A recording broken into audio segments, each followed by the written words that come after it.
Good afternoon, everyone. It's now 2 o'clock and this hearing session is open.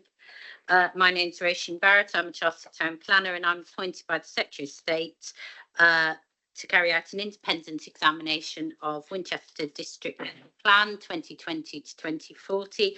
That's document SD01. This hearing session and subject to my findings last week's sessions, the hearings will take place last week, this week, and into May and June, into the rest of May and June, and they'll end with submission of my report to the council. The plan was submitted in November of last year. Jill Taylor is the programme officer. She's working independently of the council at my direction and is responsible for all administrative arrangements for the examination. If you've got any queries regarding the running the examination or admin queries, please direct them to her. Either have a word with her when we adjourn or email her. Details are on the website. A few housekeeping matters: phones on silent, please. All laptops on silent. When we adjourn, if you are charging your laptop when we adjourn, can you just make sure that you pull the lead in, unplug it, pull the lead in, so it's not a trip hazard. Please avoid walking in this area because there are a number of leads that could be a trip hazard. Toilets are on the second floor. Follow the signs. We're not expecting a fire alarm. If it does sound, out that door, follow the green signs. Anybody in the Wickham room, that's the overflow room, do the same, follow the green signs out of that room. Guidance notes, hearing programme and agenda are all on the website. I expect everybody to have read those and to adhere to them. Agendas have been posted. I issued matters, issues and questions. Some things I require further information on, some things I don't. And because this is quite a full session where I don't need any help, I will be quite clear, subject to the right to be heard. In your representations, I want you to refer to the 4 tests of soundness. Those are in paragraph 35 of the MPPF, and that's the basis on which I'm testing the plan. And those sets out that the plan should be positively prepared, it should be justified, effective and consistent with national policy. So it's really helpful to me if you keep those in mind when you're making your representations as to why the plan is unsound. Tell me why it's unsound. Tell me how it doesn't meet one of those tests, and tell me what the amendment should be to make it sound. Now, I've read all the written material and evidence-based document where I need to. I'm going to take those in read. However, it is helpful to me, particularly for those who haven't been around the table before, to just introduce yourself and say what your interest is. That's just very helpful to me to direct me to the focus of your concern.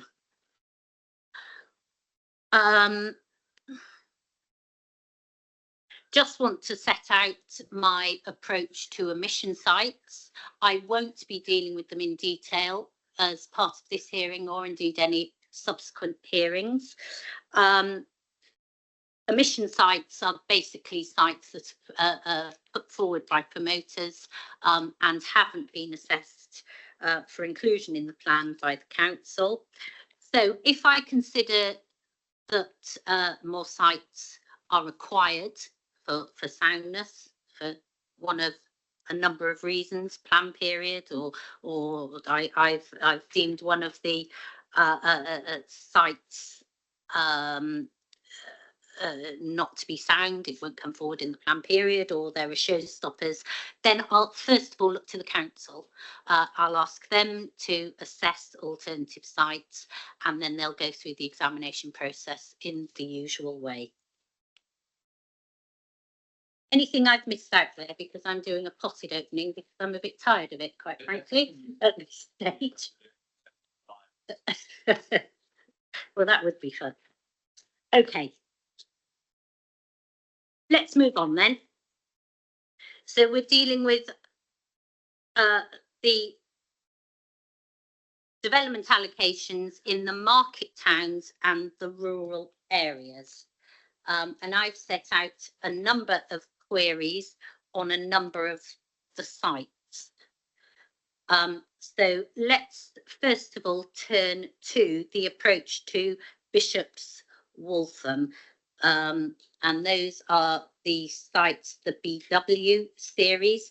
Now, as part of our sessions last week, we dealt with the approach to the spatial strategy and the distribution of development and the way in which the council has approached the allocation of development between the settlement tiers. Okay, and that set out the approach or the settlement strategy in relation to these areas is set out on page 389 and 390 of the plan. Okay, so Bishop's Waltham, the first site is policy BW1, that's the vineyard, Tangier Lane. Let's cut to the chase. You're suggesting a main mod on this site. Can you explain why and what the main mod is, please? Yes, thank you. So this relates to policy BW1, the site of Vineyard and Tangier Lane. The site is a previously allocated site in the adopted local plan. The site's now built out. So apart from the provision of a remaining footpath and cycle link, there is no matters outstanding from that development. There is a section 106 in place to secure that. So the plan there is nothing added by retaining this policy in the emerging plan. Therefore, we think it should be deleted. And that's because there's a section 106 that will be unaffected by it, similar to Barton Farm that we were talking about this morning on the. I'm sorry. No, not at all. I'm conscious I'm going to be saying something slightly different on the site in Wickham tomorrow, but in this case, there are no outstanding matters that aren't secured already through the 106. So there is nothing to be gained by retentions policy. So the proposed mod is the deletion of the policy from the plan and various consequential amendments on the inset maps and so on and so forth. And indeed, that is included in your MM66, isn't it? Deletion of the allocation. And okay, does anybody wish to say anything on that point? I don't anticipate it's a controversial point. Okay, heard what you've said. Thank you very much. Let's move on to the next site that I want to consider under this heading, and that is site BW4 now.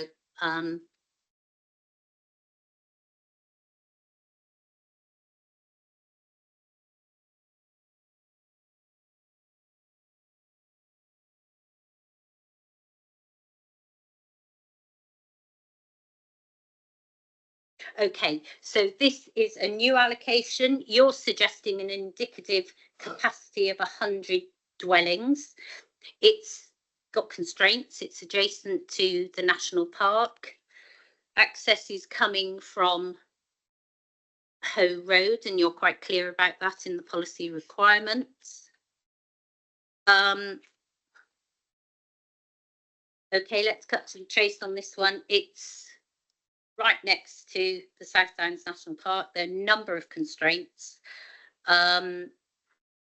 Tell me how you reached the capacity on that site and what studies underpin that capacity of 100 dwellings, given the constraints that you've set them all out in the preliminary text.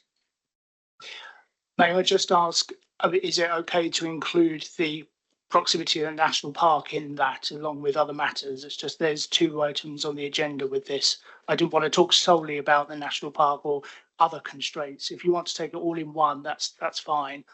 I just wanted to make sure I set out what I was after.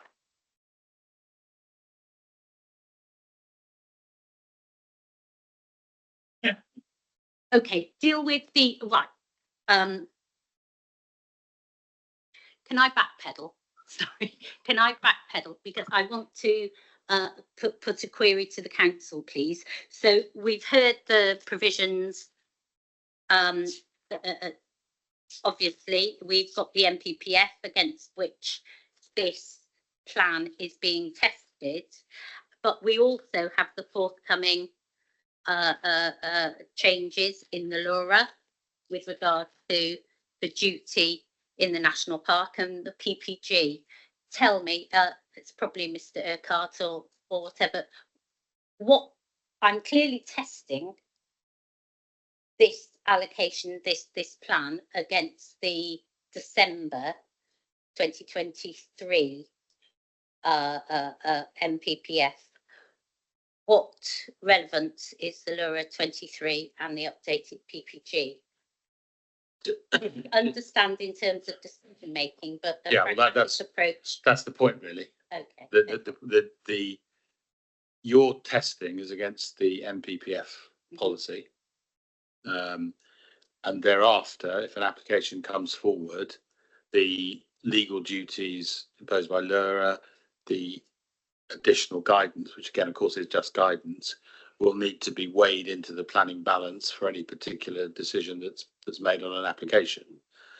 So we would say that for the purposes of your considerations, it's just the MPPF that you need to give weight to, and the other matters are best left for determination when appeals are, when applications are made. But wouldn't it be the situation? Okay, we know that the duty in relation to national parks has changed somewhat, or due to change somewhat. For decision making purposes, if this site can't come forward because it isn't meeting those additional requirements, would that be a showstopper?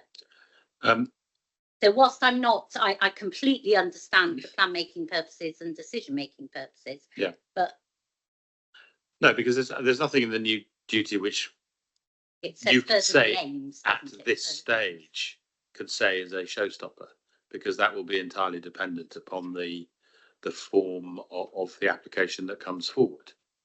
And what I mean, we don't yet know what interpretation is going to be put on furthering the aims. Yes. We know from equivalent types of provision, for example, with respect to listed building, where having no adverse impact is regarded as being sufficient to satisfying statutory tests, which are not dissimilar from what's suggested for national parks, that it is entirely possible that the interpretation will be that if you don't do harm, then that will be regarded as sufficient for the purposes of furthering aims. We just don't know at this stage. And so it becomes very difficult for you to take account of that. And certainly, it seems to me that it's very difficult for you to conclude at this stage that that is as you put it, a showstopper, such that you can't properly allocate this site. Okay, and can I turn to the council, because you're obviously mindful of that potential extension of the duty? How has that fed into your considerations with regard to the site? I'd just like to reassure you that we have been out with officers from the South Downs National Park for a joint site visit that took place after the Reg 18 consultation. It's a very informative site visit. We spent a lot of time on site viewing the site from different angles, which I'm sure you will do when you go out on site. It's various public footpaths, and we work collaboratively with them in terms of the redrafting of the policy that is in the Reg 19 local plan. We have picked up other changes. Basically, I asked them, because they made a comment at the Reg 19 stage, which I'm sure you've seen, where basically, obviously, the kind of provisions changed. And I said, well, that's really nice, but can you actually show me a track change? And they're very helpful, and they're obviously, you'll see those as main modifications to pick that point up. But I hope, obviously, the fact we work collaboratively with the South Downs National Park on the redrafting of the policy kind of assures you that, obviously, yeah, they're best placed in terms of how things are changing. So hopefully that reassures you that, obviously, you know, they've obviously got some concerns about us at the site, but obviously we've addressed those in the policy. Okay, thank you. And if I think I'm going to Mr. Ailing now, am I on the, sorry, that was just a prelim to, okay. With regard to the South Downs National Park and the capacity, what you're proposing on this site, I want reassurance on any potential impacts on the South Downs National Park. Yes. Obviously, the hearing statement goes through the process we've taken. If we were talking about this site in a unconstrained area, the nominal capacity of this site of this size would be 126. And that's on the in the Sheila. In the Sheila, yes. Yeah. At densities appropriate for the settlement against which it's adjacent. So that's the first cut. Looking at obviously the fact that the site is adjacent to National Park, we've gone through considering the potential and the need for mitigation of the site with it. I'd just like to say a couple of things really. As Adrian said, we've gone out on site and walked to the north of the site. There's a footpath runs to the northeast from Rare Ridge Lane behind the site and up the slope, and there's a good vantage point to see the site in its context. Without going into great detail, I would just say that you can only see the site in the context of Bishop's Waltham behind it as you move into the national park. In other words, you're conscious of the settlement of Bishop's Waltham to the south, and that informs, if you like, a lot of our approach. And you'll see in our landscape appraisals and other and development strategy and site selection paper, a lot of our thinking on this. With regards to the capacity, we have gone through, if you like, a process where you look at the Reg 18 version of the plan. It's talking about a landscape buffer of a certain size and just a broad approach. Following receipt of the objection from the National Park Authority at Reg 18, we went back, had that site visit, had a rethink about what's necessary, which has led hopefully to a more nuanced landscape-led approach on this. We still think we are talking about the same sort of area. In other words, the vulnerable points are clearly the raised portion of the site. The further north you go into the northeast, it is as the site road goes up the slope, that is more visible and more sensitive, and therefore that's informed the thinking that development should be largely in the southern part of the site, less to the north. We're talking about a mitigation strategy to provide some softening and screening, but we're not pretending, and we don't envisage that to show that you can't see development of the site once it's developed, in the same way that you can see the site settlement of Bishop's Waltham from the north. You know, it's about softening that approach and reducing any impact. That means that's informed really our approach to think that it is perfectly possible to imagine that site being developed in a way that does not harm the setting in a national park. Given its location and the circumstances I've outlined. For that reason, we have, I should say, the participant statement from the promoter talking about the start of the bones of their approach to mitigate the impact. And although I think we're broadly on the same pages there, but I think we're clear the policy. We expect the applications to come forward with a clear landscape-led approach rather than just a 20 metres from the back boundary sort of line. So we may end up with something quite similar, but it's arrived and justified in the planning application for a different way. Where that has led us is to a reduction in capacity of the site by 20% in effect. So nominally, if it was anywhere, it would be 126 dwellings. We think that 100 is a reasonable estimate, a prudent estimate of what can be delivered without, if you like, overestimating the capacity of the site to bear. What I haven't got in evidence is a master plan to show exactly how that lays out. We think that's for a planning application. We think at the moment that the discount that's been applied on the national capacity is sufficient at this stage. Could you tell me, you refer in evidence to listed buildings to the south and the east. Where are they, please?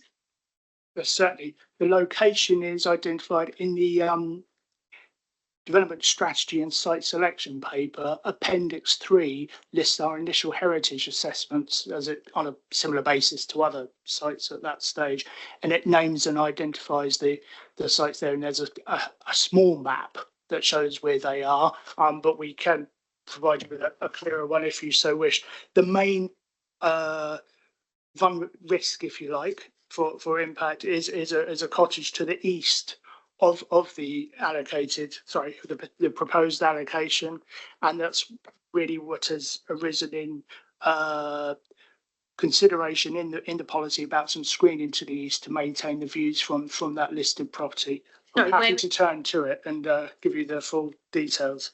Okay, what would be helpful for me on this site is a more detailed site plan, please. If you could please, I mean, I can see where the footpath is. If you wouldn't mind marking the footpath, the vantage point that you speak about, and the listed buildings there. It's quite obvious to me from what I've read and seen so far, or the treed element of it. What would be helpful also on that plan, just to have it on one plan, is to put the Southdown National Park boundary on it, and then I can use that for the purposes of my site visit. That's fine. And just to complete that, the reference to the heritage assessment is page 109 to 110 of Appendix 3. Appendix 3 to the. Thank you. So, sorry, what page? Pages 109 to 110 of Appendix 3, which lists the nearby Grade 2 listed buildings and highlights which is the one that is considered most potential of impact. So that's where that is. But we can mark them all up on the plan so that you can see. That would just be very helpful. You can see where they are and how some have resulted in the criteria that I've outlined. While we're on that, I guess I should also mention the proposed modification, an additional proposed modification we've got this policy to show the South Downs National Park boundary on the inset map so that that's clear for all parties. And that was a requirement of the National Park Authority, yes, wasn't yes, and you'll hear that many times throughout these sessions. Yeah, okay. Okay, that's dealt with the National Park. You've actually dealt with a number of the other constraints. Ecological constraints and the ability to provide the required BNG. Yeah, we have had discussions with the site promoters about the proposed approach. There will be some ecological value on the site, and you've seen that in your representations. The indication from the site promoters, they'd be looking to secure at least part of the BNG through offsite credits, and that's, as you know, in line with the biodiversity gain hierarchy. That's their position, and we understand that, and it's not alone as a site in requiring that as part of their solution. Okay, let me move on to you. You're suggesting main mods to this policy. Could you just talk me through there? You said the South Downs National Park included on the plan map and presumably on the policies map too.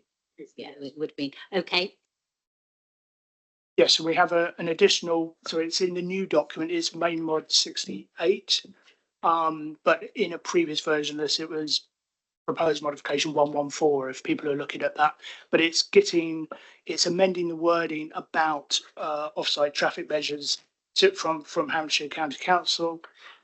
We've been on a bit of a story with Hampshire Highways with how to get this quite right. So we've got the main modification now is to correct some of Hampshire's previous advice on this, but for the benefit of all parties perhaps listening to this as well, the submitted plan sought to require the development to provide or contribute to reducing the speed limit of Hose Road to 30 miles an hour. We've had a more nuanced reply from Hampshire County now saying that they seek measures that would support a lower speed environment.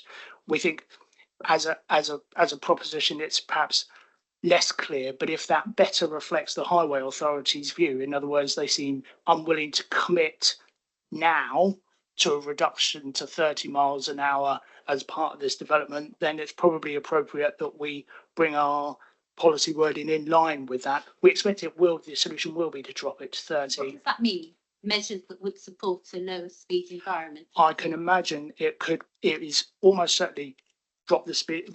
I should say the current speed limit on that road is 50. And so the understanding was always that it would need to drop to 30 to manage the additional access onto O Road. And I suspect that's where we'll end up. But the county RAs have changed their views slightly on this. We don't have an alternative solution, but I can only imagine some sort of traffic calming or something else without necessarily dropping the speed limit to 30. But that's reducing the legal speed limit to 30.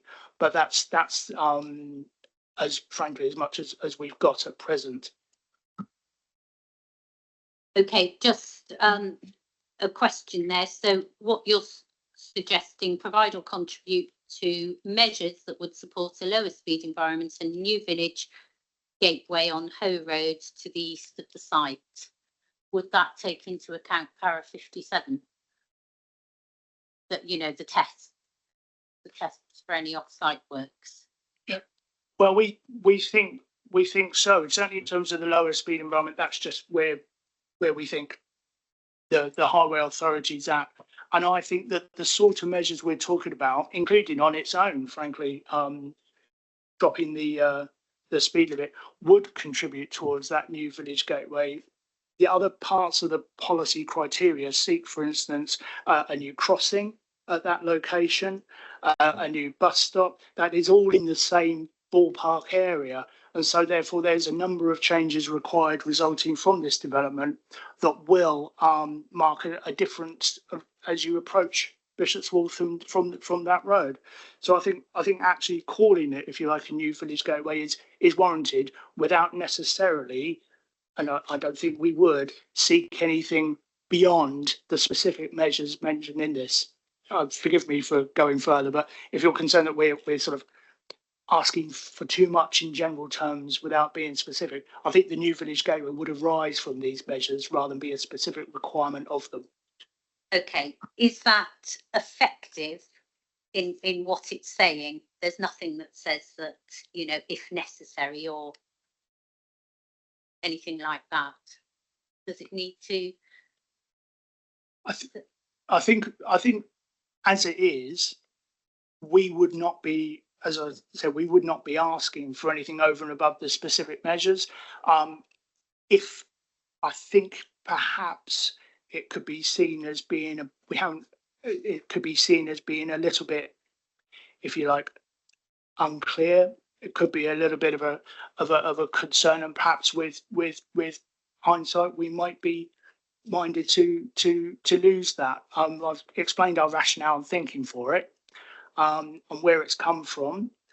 As I've said, because our position is it's not a requirement of itself, it's wording to describe the requirement we really want, which is to secure a safe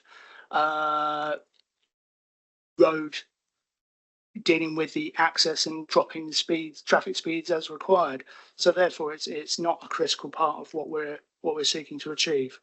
Okay, and can I, do you have anything to add to that, Mr. No, okay. Can I go on to the requirement? We've spoken about a landscape-led master plan, and it's the same point that you asked for things in the supporting text that aren't specifically listed in the policy. And is that clear? Are those requirements completely clear to anybody who's interrogating them, or indeed a decision maker? Rather than go through everything, I would just say that the hearing statement talks about the criteria in the policy and how paragraphs in the supporting text relate to that. The statement does, however, note that ridge lines and roof heights aren't mentioned in the policy. We say in the participant statement that really that's part and parcel of considering the topography of the site. So you think it's included in one? Yes.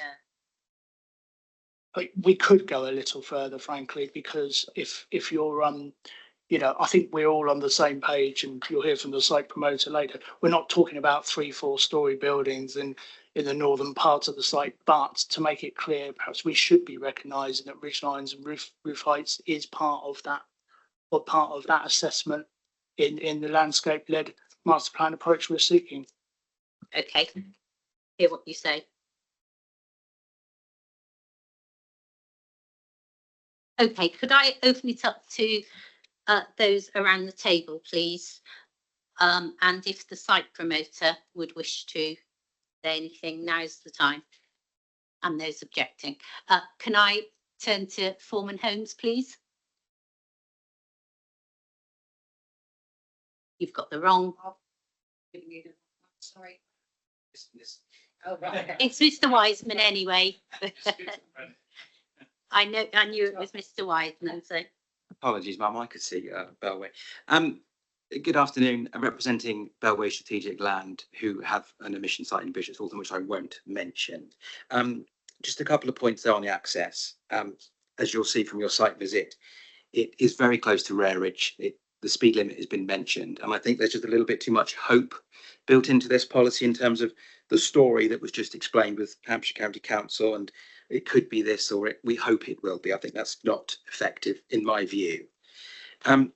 Just referring to Blenheim Strategic Partners' hearing statement on this matter, paragraph 2.5, it refers to the site effectively being well separated from ecological designations. I just thought I'd help you, Ma'am, if I may, that the Dundrig Meadows Local Nature Reserve and sink is just 207 metres to the north, and it's physically connected by a hedge to the east, which you'll see from your site visit.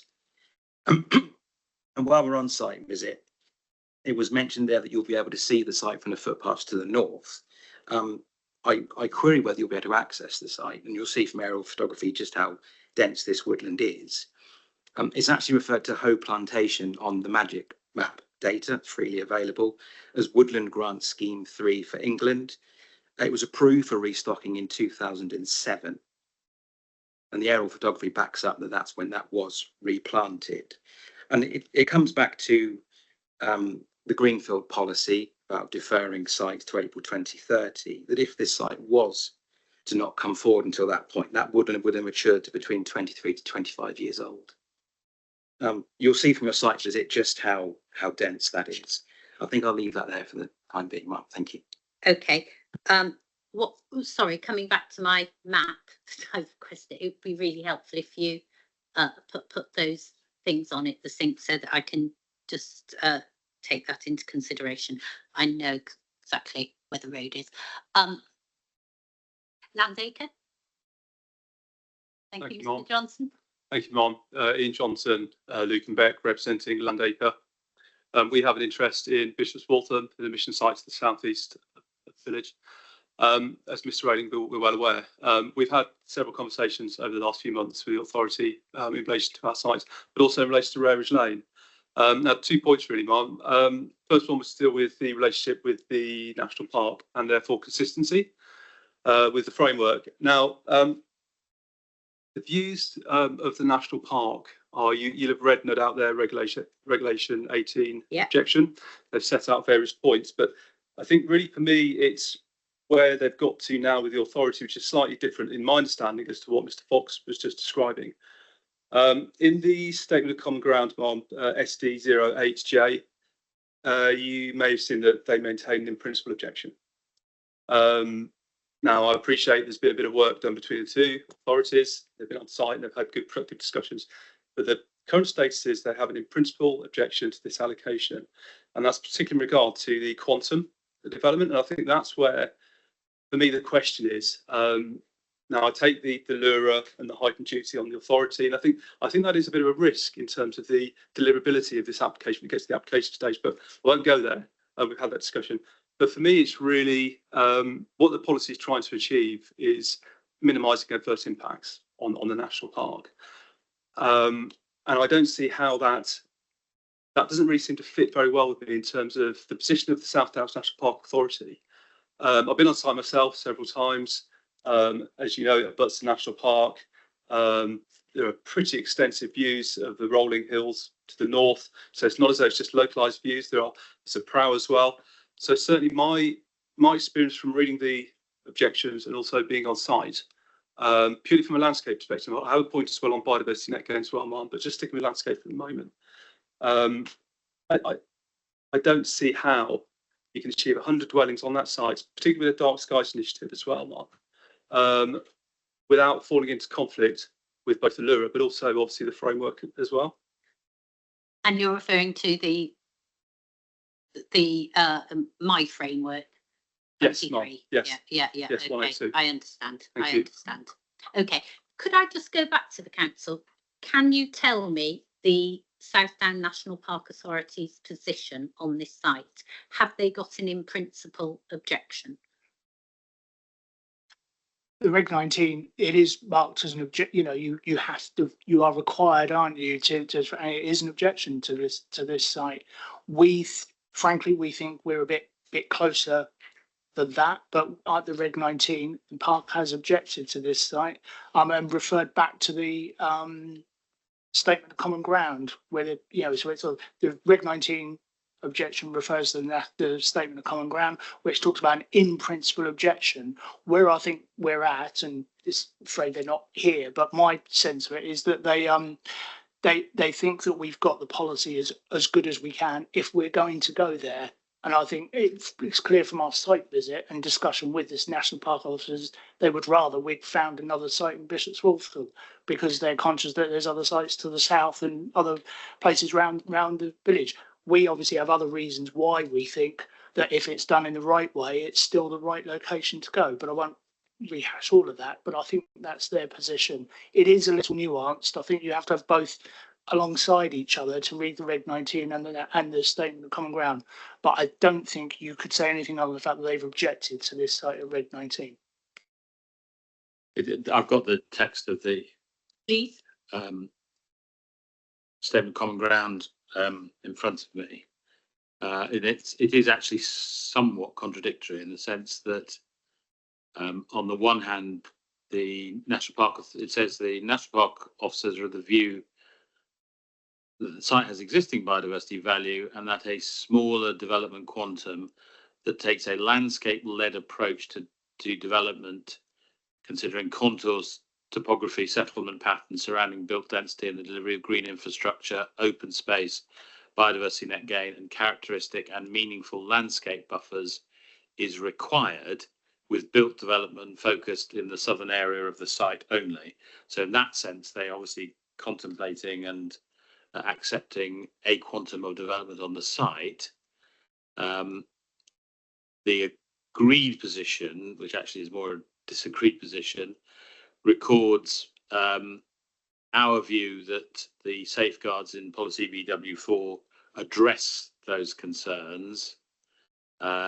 The National Park Authority accepting it will be a key stakeholder in the production of the master plan and will input as appropriate. But then, to be fair, one has to say that slightly in contrast to all that's been said before, that the national park still has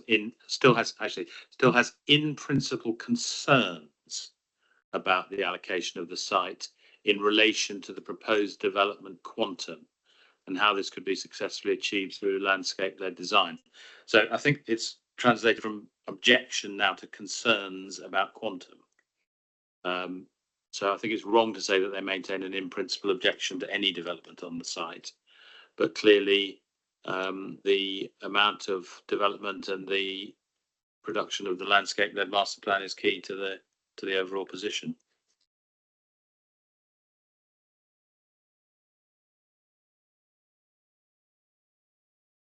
Okay, my summary is that could have been a lot clearer, couldn't it, in this with the common ground? You might very well think that. Okay. Possibly comment. Okay. Okay, I understand the position. Thank you very much. That's very helpful. Thank you, Mr. Johnson. Ms. Mulliner? Thank you, Mum. I'm here obviously on behalf of Blenheim on this one, who are the site promoters. I completely concur with what's just been said in terms of the South Downs National Park Authority position. It's very clear that, yes, they may have concerns about the quantum. It's not an in principle objection to the site itself. And they clearly think there is work that can be done through the landscape-led master plan. And then just in terms of the South Downs National Park, I mean, we're not in the park, obviously, and development is allowed in the park. You know, it's not a case of you cannot develop in national parks. That's not the case. We're not even in the park. There is a setting issue, obviously, and dark skies. But we have greenfield developments actually in the South Downs National Park that our allocations are being promoted. So the MPPF, the PPG, the law doesn't stop you developing in the park, let alone alongside the park as a setting issue. And I just would like to, just for your benefit, just some hectareages I think would probably be useful. The site area itself is 5.31 hectares. We have looked, and we have looked quite a lot at the landscape sensitivity of the site.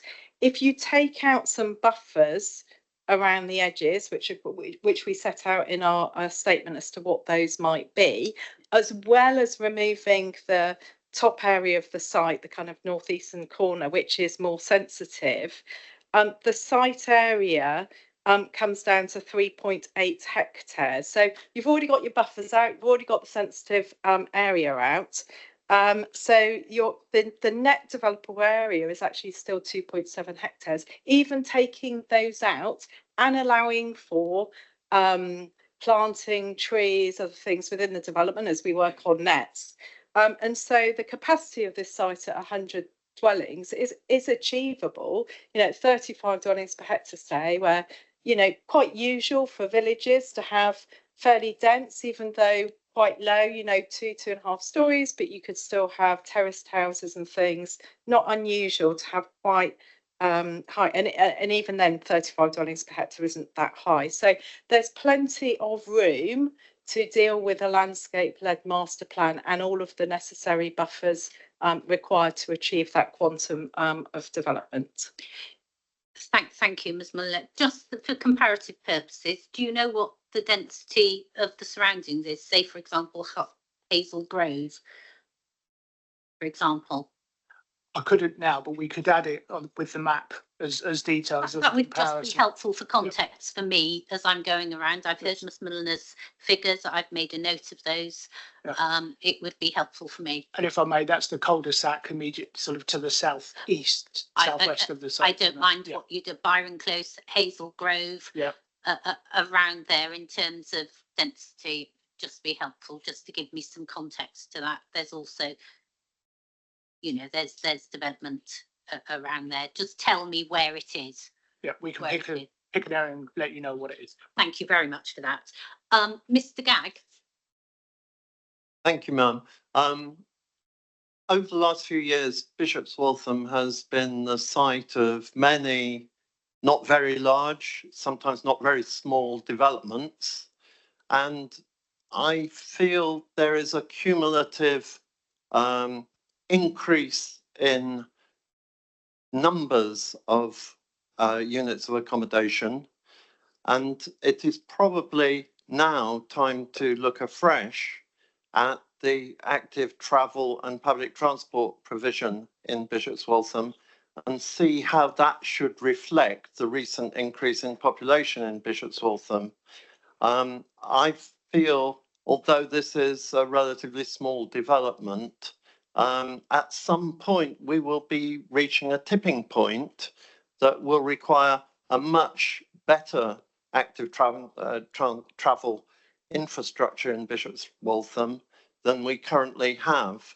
I'm particularly alarmed that Hampshire County Council feel, probably from the point of view of vehicle safety, that they are reluctant to reduce the speed limit of the road that goes past this development. That will be a major disincentive to people walking directly to the development from the town centre.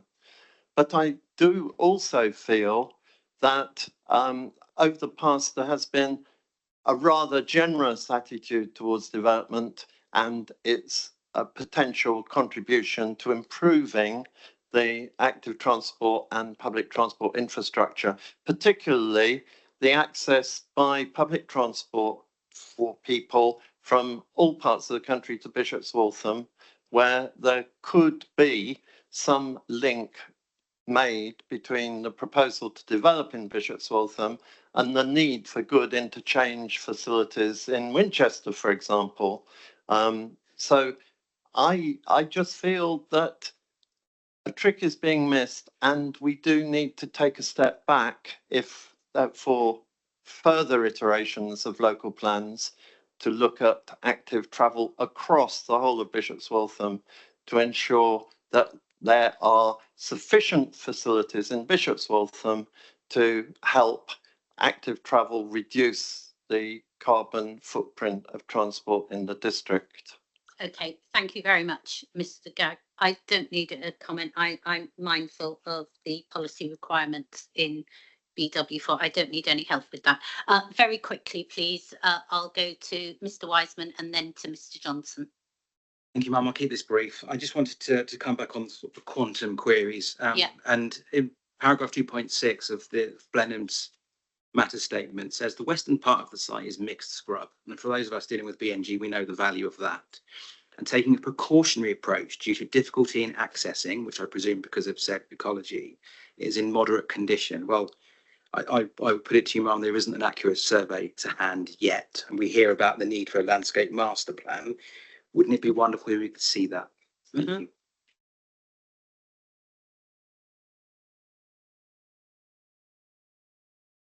Mr. Johnson. Thank you, Mum. I'll be brief as I can as well. We seem to be dealing with the capacity of the site more than the principle, perhaps. So I'll just to round off what I was saying earlier, in terms of biodiversity net gain, Mum, our client has commissioned a feasibility biodiversity net gain assessment of the allocation. Now, clearly, I'm not an ecologist by any stretch, but you're starting obviously from quite a high baseline, given what's on the site at the moment. So inevitably, there's removal of vegetation. Yeah. Now, in order to get to a 10% gain, you're going to have to, as I'm advised, reduce the net developable area down to about 1.3 hectares, because the site's at such a high value at the moment. That's what you're going to end up with. So if you end up... Is this for on-site? This is for on-site, yes. Yeah, okay. So if you take the principle, that's the preferred approach. Yeah, so applying 25 dwellings per hectare doesn't get you very far. It gets you about 35 dwellings. So really our position has always been, we're not here to try and derail allocations. We're purely here to say, if you can't achieve the capacity on this site, there are alternatives in Bishop's Waltham, such as our client site. If you want to treat this contingency, or whatever you want to treat them as, but they're a reserve backup that are sustainable and appropriately located and far less constrained in landscape and ecology terms to take on any shortfall, if you like, from the allocation. Okay. Come on. Okay. And on your point, principle or quantum, I'm getting all the information I need to. I'm not going to make my mind up on this until I've gone on site. This is one of the sensitive ones that I feel I need to visit on site. Okay, thank you very much for your contributions there. I want to... Mark, can I just make one final point to really to go back right to the beginning, where you asked me about the new statutory duties and so forth, just to emphasise that the guidance notes that the statutory purposes of national park are to conserve and enhance. So it's the same sort of formulation which has been accepted by the courts as meaning do no harm. And so to re-emphasise the point that there's certainly nothing in the statutory duty which could possibly really be regarded as a showstopper in these circumstances. Okay, thank you for that.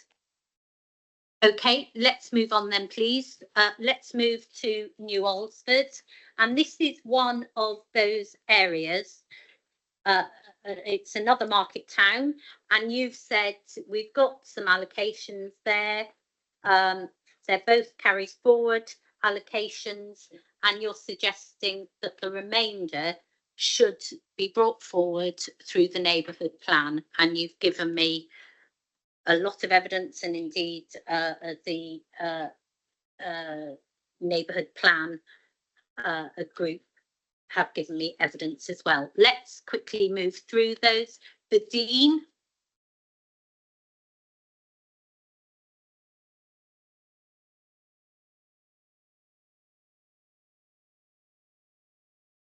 So the indicative, this is a carried forward site, indicative capacity of 130 homes, commercial and parking.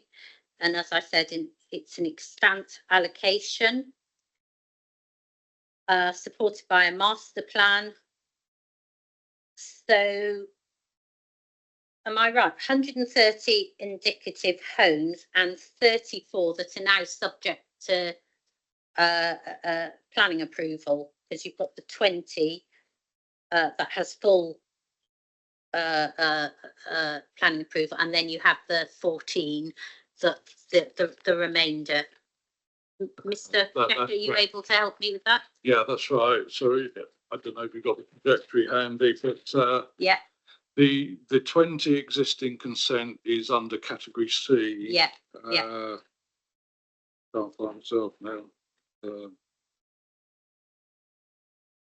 Sorry, it's under it's category under D. D actually. That's why I can't find it. It's under The first one D8. under D. Yeah, So yeah. that's 20. That that is an existing consent. And then the 14 is under category H, 14 at the Dean. That actually now also has full consent and it's started. So in fact, yeah, basically everything at the Dean now has consent and most of it is under construction or finished. Under construction or finished? It hasn't completely finished. Not necessarily those sites. The 14 are under construction. The rest of the 130 is all built. Yes, sorry. So it's the 34 that I'm sorry. That is the 34 that now has planning permission. Yeah. And which one is under construction? The 20, isn't it? The 14. Oh, okay. That's the later approval.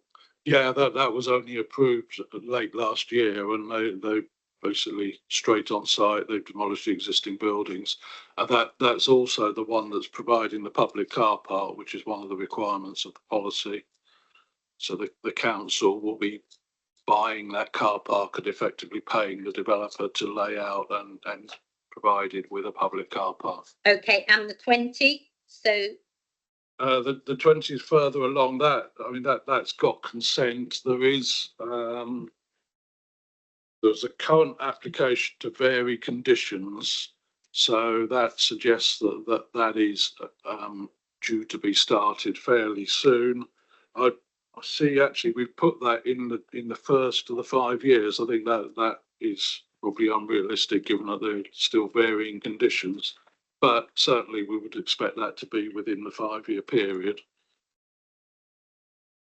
So there's an application pending at the moment for vary condition. Yeah, there's a current consent and then there's a current application to vary some of the conditions of that.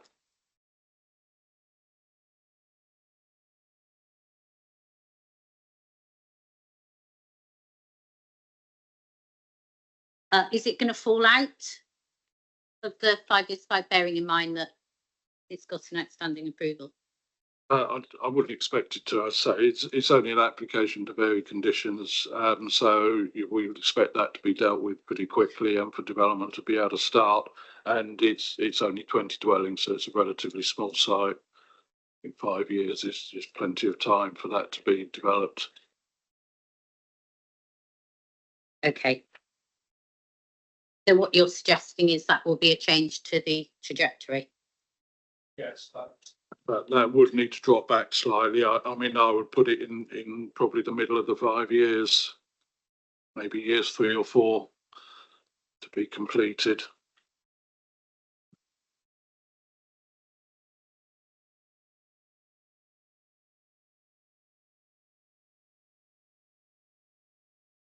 Because the other thing to say, being a full consent that exists, then the test is whether there's evidence that it won't be provided, and we're not aware of any of that.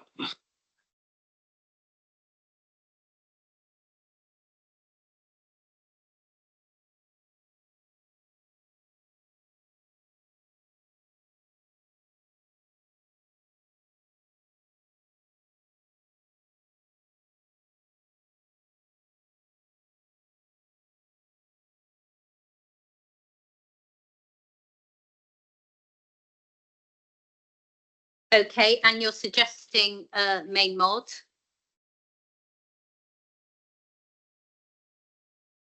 A provision of other physical and social infrastructure needed to make the development acceptable in planning terms, and that presumably, I haven't got it in front of me, but is that the ICB? Who? Okay. Because the surgery capacity in the local area. Yeah, I mean, it's like the Barton Farm one. Given that it's all got consent, there's probably a bit academic. But if a different application came in, then that could bite.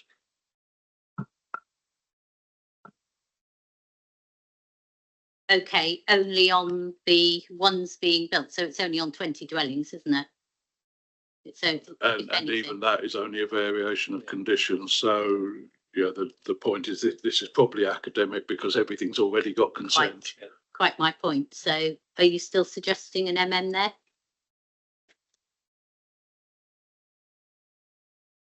I think given what's going on site, probably it's not actually necessary. So we're quite happy to lose main modification 69.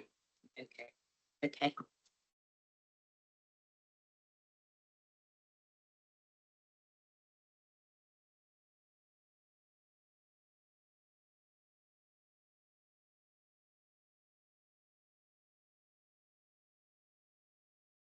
Okay, let's move on quickly. Sun Lane, that's a large site, isn't it? Again, extant allocation, 30 hectares, indicative capacity 320.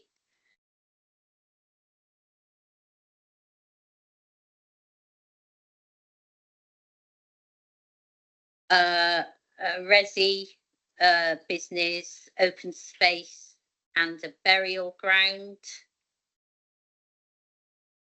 So the 10 hectares to the north,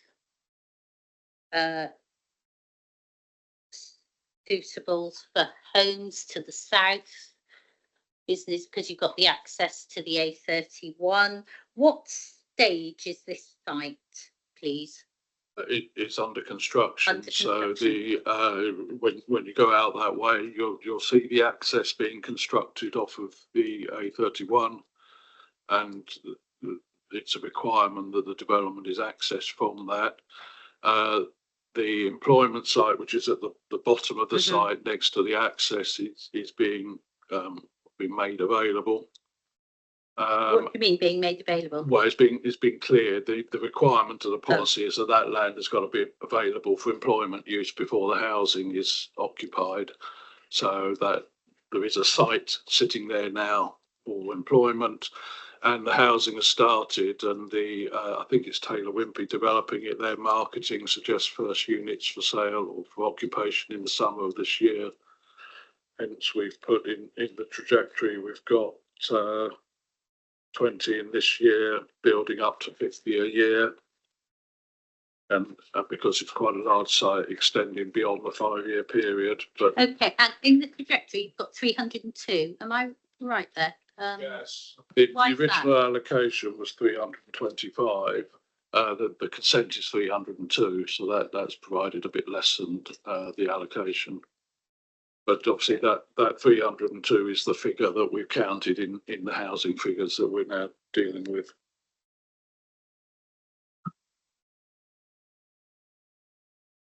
Okay, and so your justification for keeping this in the plan, because it's not completed? Yes, it is at a fairly early stage. I suppose you could have the situation where the developer comes back with an alternative scheme or changes or whatever that might not comply with the policy. So I think we will keep the policy and probably, to be on the safe side, the mods that we're proposing to it. Which again, you've got the okay. Let's just you've got the physical and social infrastructure and groundwater, and then 70, sorry. 70, yeah. So that's ensure the groundwater protection zone is protected and provide a groundwater risk assessment for the burial ground. In fact, I believe the parish council doesn't want a burial ground there anymore. So that may that may not apply, but if there were to be a burial ground, which is what the policy allows for, then that would need to be tested. That was to be part of the big open space area in the sort of centre part of the site.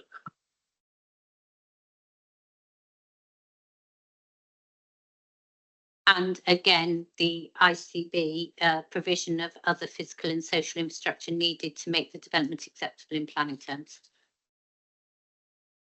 Yeah, which you'll say, and you've given me the rationale for that. Okay, anybody want to say anything on that site? I don't have any further queries. Okay, let's move on then. We've got a remainder allocation, and what you're suggesting is that that comes through the neighbourhood plan. And what you're saying to me, I mean, we did touch on this in the previous session. You're saying to me that the neighbourhood plan is well advanced. Do we have the neighbourhood plan here? It's well advanced. There 6 potential sites have been identified through a sieving approach. And it's suggested that that neighbourhood plan is going to be made in 2026. The council, do you have anything to add to that, please?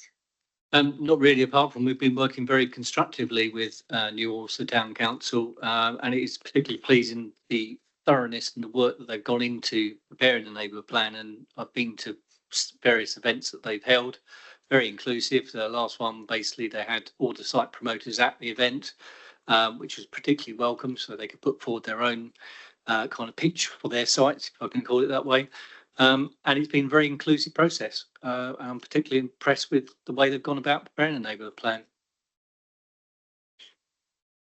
Okay, and this date that it will be made 2026. I will go to the parish council and I'll get their input. But do you have anything to? The only thing I will say is obviously that as a result of that consultation exercise, I'm sure that the town council will add to this. They're analysing obviously the results of that, and obviously while progressing to obviously the next stage of the neighbourhood plan. And I've got every confidence that they will progress smoothly and timely towards that next stage.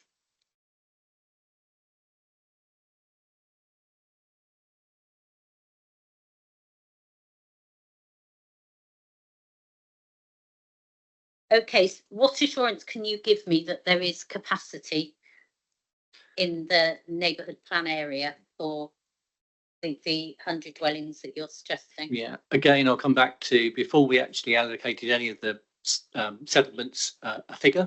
Basically, we as officers went round those settlements ourselves just to satisfy ourselves that we weren't going to give a figure to a settlement that couldn't actually accommodate it. And in New Alresford, a number of these sites came up in the previous local plan examination, and obviously not surprising they come around again. But like I say, we as officers are kind of convinced that you can achieve that number from the sites that have been put forward in the Sheila, and there are deliverable options available. And that was quite apparent when I took the opportunity to speak to some of the site promoters at the event, and most of them have worked up detailed schemes, etc., for them, and they were on display. Okay. What would be the consequence if that neighbourhood plan didn't come forward? If the neighbourhood plan didn't come forward for any reason, we would pick it up in the early review of the local plan. But obviously, we've also got the unmet need allowance. But obviously, like I say, we've got every confidence that this neighbourhood plan will come forward, because one, the considerable work and obviously cost that the town council put into the neighbourhood plan, which has not been cheap. I've got every intention that they will obviously follow it through. Okay. What if it's been put to me that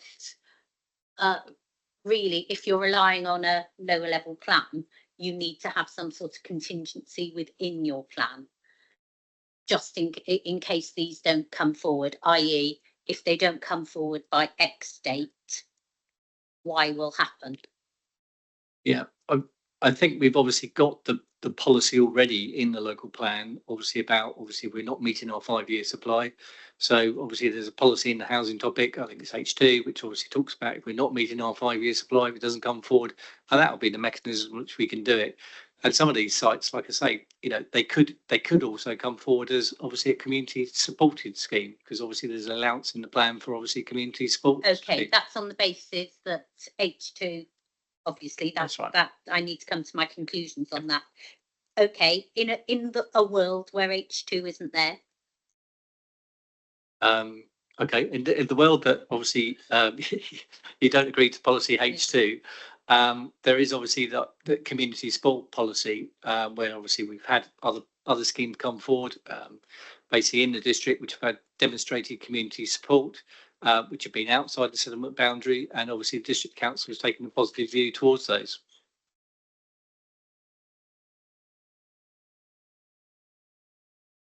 Okay, I want to leave it there. Thank you very much. Could I turn to the town council, please? We've got the town council here. Good afternoon. Can you just give me the detail of the work that the stage that you have got to? Yes, I'm Councillor Bean. I'm the chair of the New Alresford Plan Advisory Committee. We started work on this, I think, about 3 years ago. You have Troy Planning, who are our consultants, who've been with us since the beginning. We have taken advantage of the locality technical packages throughout the process, which is giving us the opportunity to analyse the sites in great detail. We've got the technical data, we've got the design codes, we've also had a very detailed local green space assessment and a key views, and at the moment we're analysing what we did. 3 call for sites and 6 came back to show that the sites, obviously Alresford is quite, well, I know everyone thinks their place is unique, but the rivers and the chalk streams that surround it are to make sure that we protect Alresford's green spaces and don't do anything to pollute the area is one of the biggest questions, and one of the things which has raised most questions with the residents as well, that where are we going to put these houses? We've just spoken about the Sun Lane development. I think one of the big reasons that the residents wanted to have a neighbourhood plan was because they didn't feel that their opinions were taken into real account with Sun Lane. They didn't feel they had a voice then, and they really want to make sure that this time round they have a voice in what the houses look like and where they go. So our policies, we as Adrian said, we had our last community day where the first draft policies have been there. We want to make sure that we always align with the local plan and want to make sure that we're not committing to an amount of homes that you might decide aren't feasible for the plan. So that's why at the moment, policies wise, we're virtually where we need to be, apart from the housing policies, which we want to align with the plan. But we have done a lot of work on it and we are very, very close to regulation 14, which is why we hope to get it made next year. And at the moment you're analysing the responses? Yeah, we have analysed all of the responses from the last consultation day. They've gone onto our website for everybody to see. So they're all okay. So what's the work that you have to do now? The work we're doing now is decide, using all the data that we've got, to see which housing sites we want to put forward through the plan. Okay. At the amount of houses, because none of the sites have come back, apart from probably one, as without problems. All of them have come back with objections and problems with different. So now it's trying to analyse where they can go for the proximity to the town centre, to make sure that the houses are in the right place. Okay, and so what's your suggested timescale for this? At the moment, I think we've got to wait until the next. I think that the last report that we've got to get from AECOM, and they haven't issued their technical support data yet, is the strategic environmental assessment. So when we can apply for that, which should be in the next couple of months' time, we are hopeful by the end of the summer that we will be ready to go to regulation 14, which we're hopeful will align with the the local plan as well. That's, yep. Yeah. That's right. Okay, thank you for that. Could I just turn to the table, please? Would anyone like to say anything on this point? Waits development, please. Thank you. Thank you, Ma'am. Peter Mr. Canavan. Canavan. Thank you. First, I wanted to say that Waits has been engaged in the neighbourhood plan making process, and they're very pleased to have been involved and think it is a positive process. There is some academic concern, perhaps, that devolving all of the allocation to a neighbourhood plan doesn't have a safety net. And that there should be, and those we've made in our written reps. But I think I wanted to stress that was more an academic concern than the actual concern with the processes that are being undertaken. Because as we've just heard, it sounds pretty positive that things are going to be going to get to Regulation 14 fairly shortly.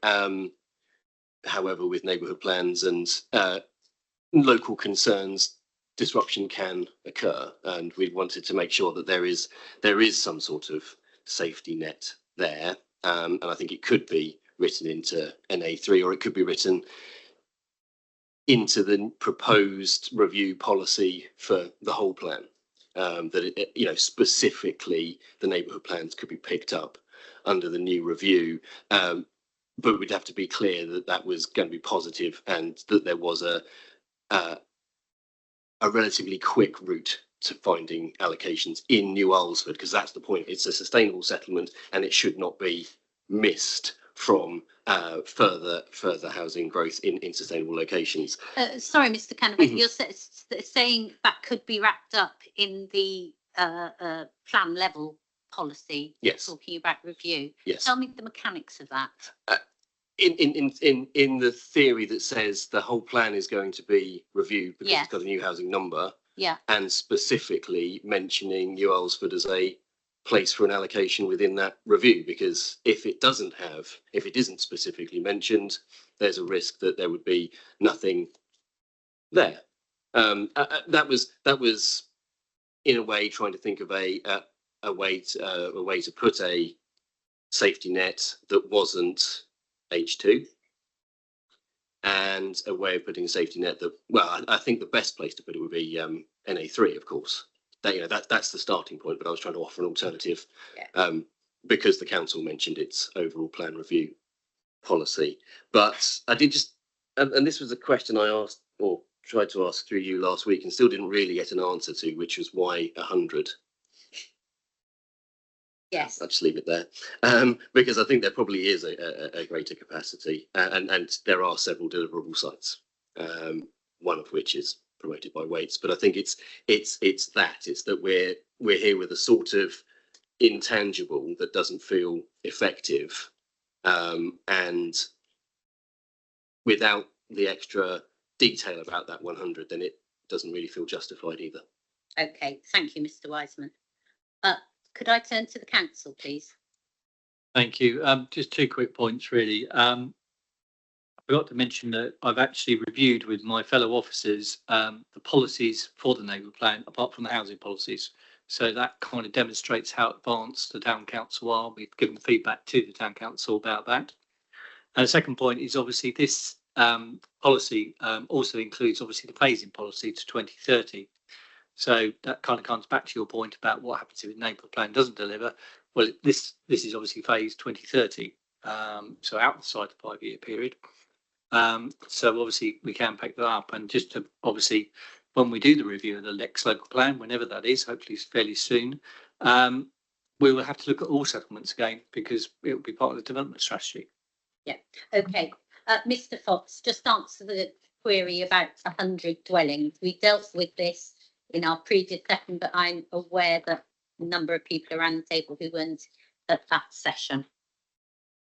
So it's about the distribution that you have on page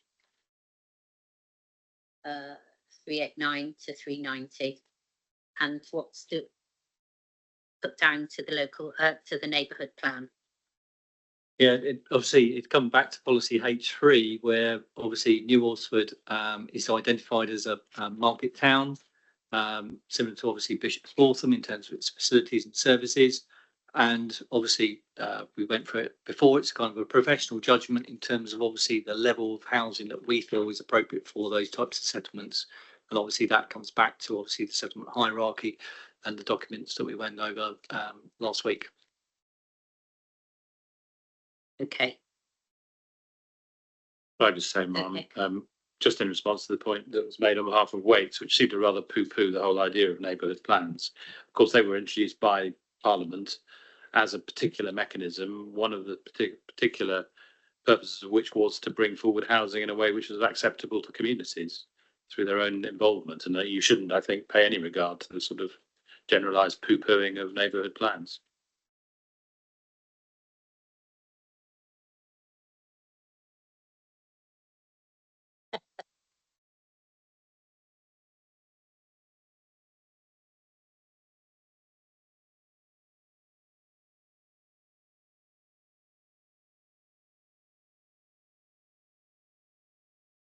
Mr. Wiseman, last say.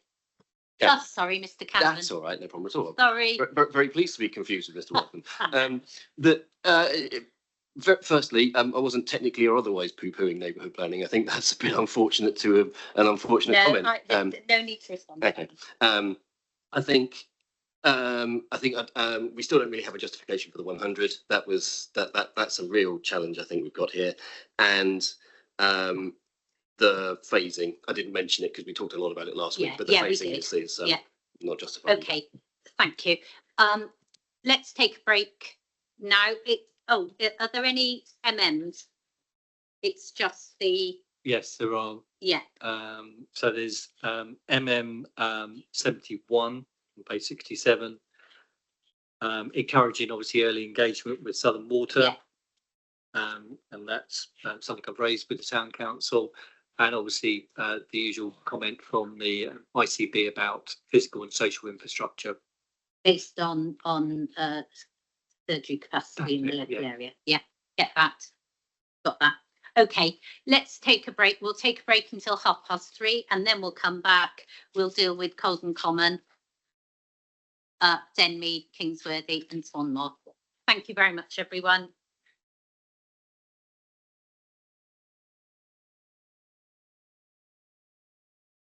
The time's now 3:30 and this inquiry is resumed. Let's move on to Colden Common. I've just looked at outstanding matters. We'll deal with Colden Common, then we'll deal with Kingsworthy, Swanmore and then Denmead, and that's on the basis that the general points with regard to neighbourhood plan, review mechanism, etc., we've already dealt with, but it doesn't mean that we won't be spending time on Denmead, of course. Okay, Colden Common. Let's move on to Clayfield Park. Clayfield Park is CC1, policy CC1. Indicative number of dwellings, 48. Existing use commercial. Please, it's an extant allocation. It's got some history to it. What is the evidence that it will come forward in this plan period, please? Turn to the council.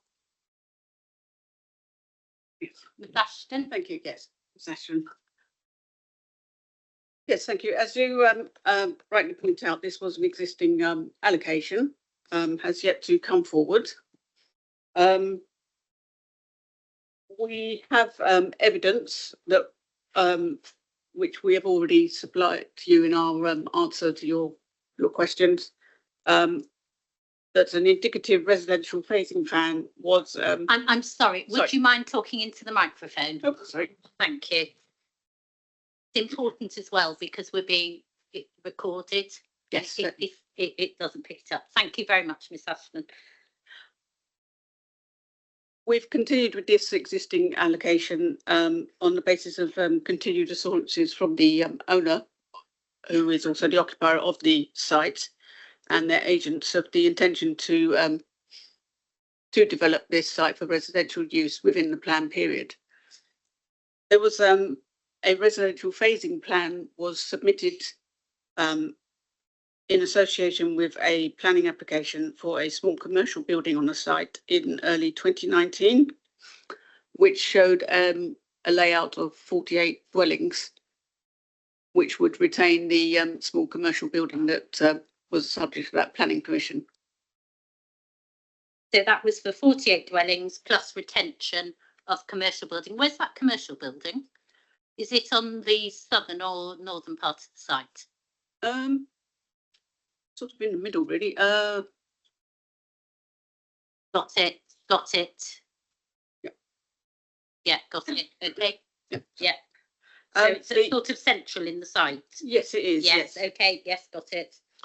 So the that phasing plan, not that the council has necessarily agreed with the specifics of it, but it showed an indication, and is on the application file for that planning permission. Was that granted, that planning permission? It was, yes. It was granted. Is it extant? Hasn't been implemented. It has been implemented, yes. So that's an extant permission. Sorry, that's a question. Actually, is it an extant permission? Yes, it is. And there has also been another application in 2024 for a small extension to that building.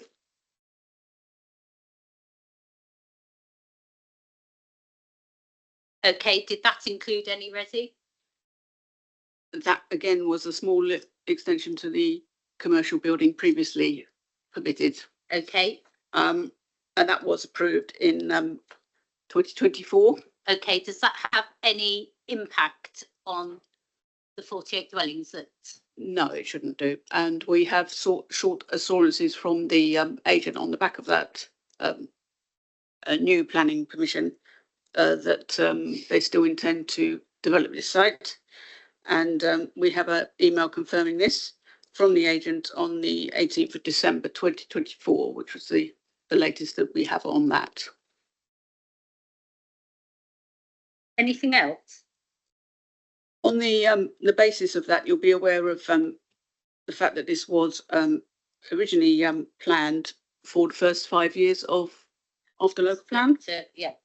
The phasing plan that we received in 2019 showed 4 separate areas of residential development to be developed between 2021 and 2028. Now, obviously, we have not received a application for outline or detailed on that. So on the basis of that, but also on the basis of continued assurances in writing from the agent that they do intend to develop this site as proposed, we feel that we cannot evidence enough that it would be developed within the first 5 years. However, we do have evidence that it should be developable within the plan period. Okay, so it falls, I can see in front of me, 2030 to 31, even though it's got an extant permission. Yes, but the certainly the first building has already been completed, and the other one was a small extension to that building, so possibly already been completed as well. Sorry, I just want to be absolutely clear. An extant permission for the resi element was included in the 2019 application. No, it was not. That was why I was having confusion. Sorry, can I have to be absolutely clear on that? That was my question. I'm sorry, yes. Beg pardon, misunderstanding there. It was a planning application for a small commercial building, which I was... What, the 2019 one? Yes. Okay, but as part of that, it included a layout for 48 dwellings. Yes, yes, but the application was just for the commercial. No, I understand. And the phasing plan that was submitted was because obviously we knew it was an existing allocation.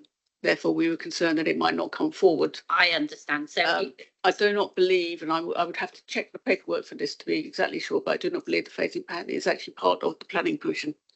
No, okay. The planning permission relates solely to the office storage building. But it's part of your evidence base to justify the 48 dwellings. I understand. I understand. Okay, thank you for that.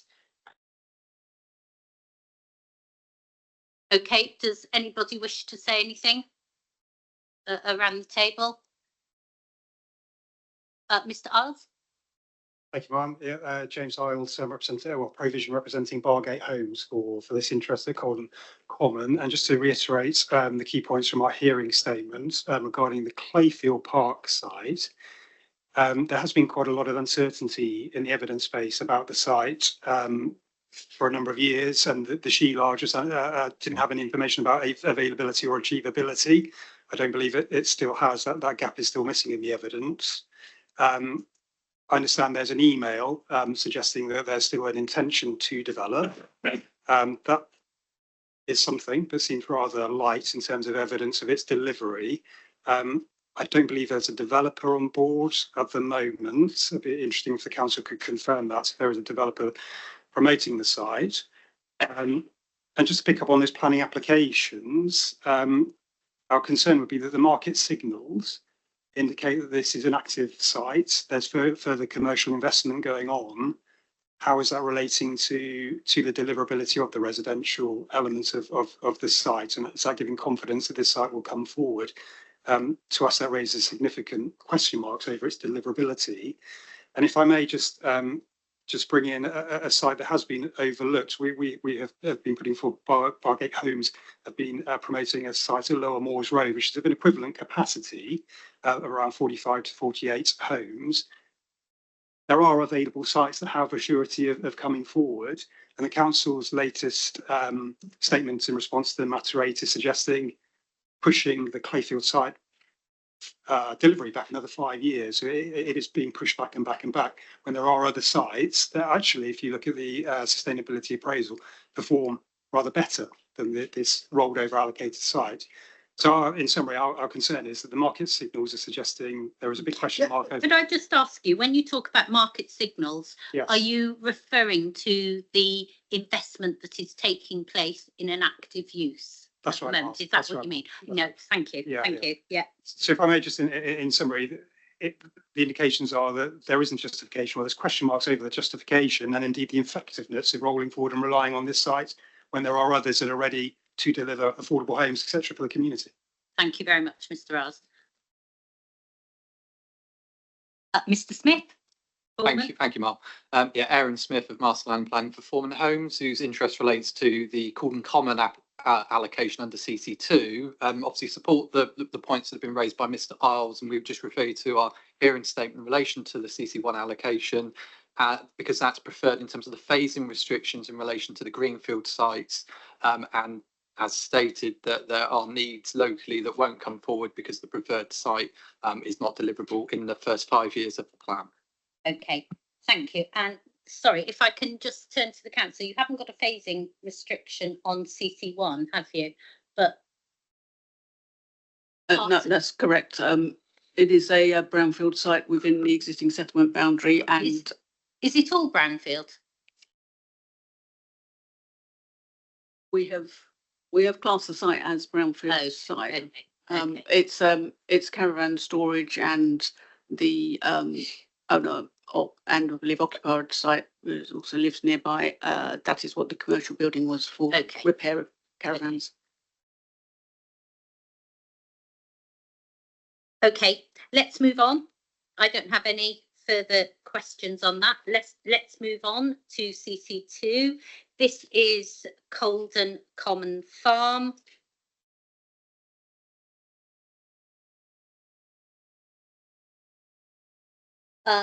Indicative number of homes, 45. This is a new allocation. And there are a number of constraints, not least. Sorry, I'm just getting it up here. You've got listed buildings nearby. Where are those listed buildings? Sorry, that you referred to the Manor House, the grain store, and the barn. Now, this is another case where it would be very helpful to me if I could just have a map indicating where those constraints are. That would be very helpful to me. You've also got, as well as those listed buildings, you've got the National Park and you've got access flooding. Tell me what work underpins the suggested 45 dwellings that you're indicating on this site.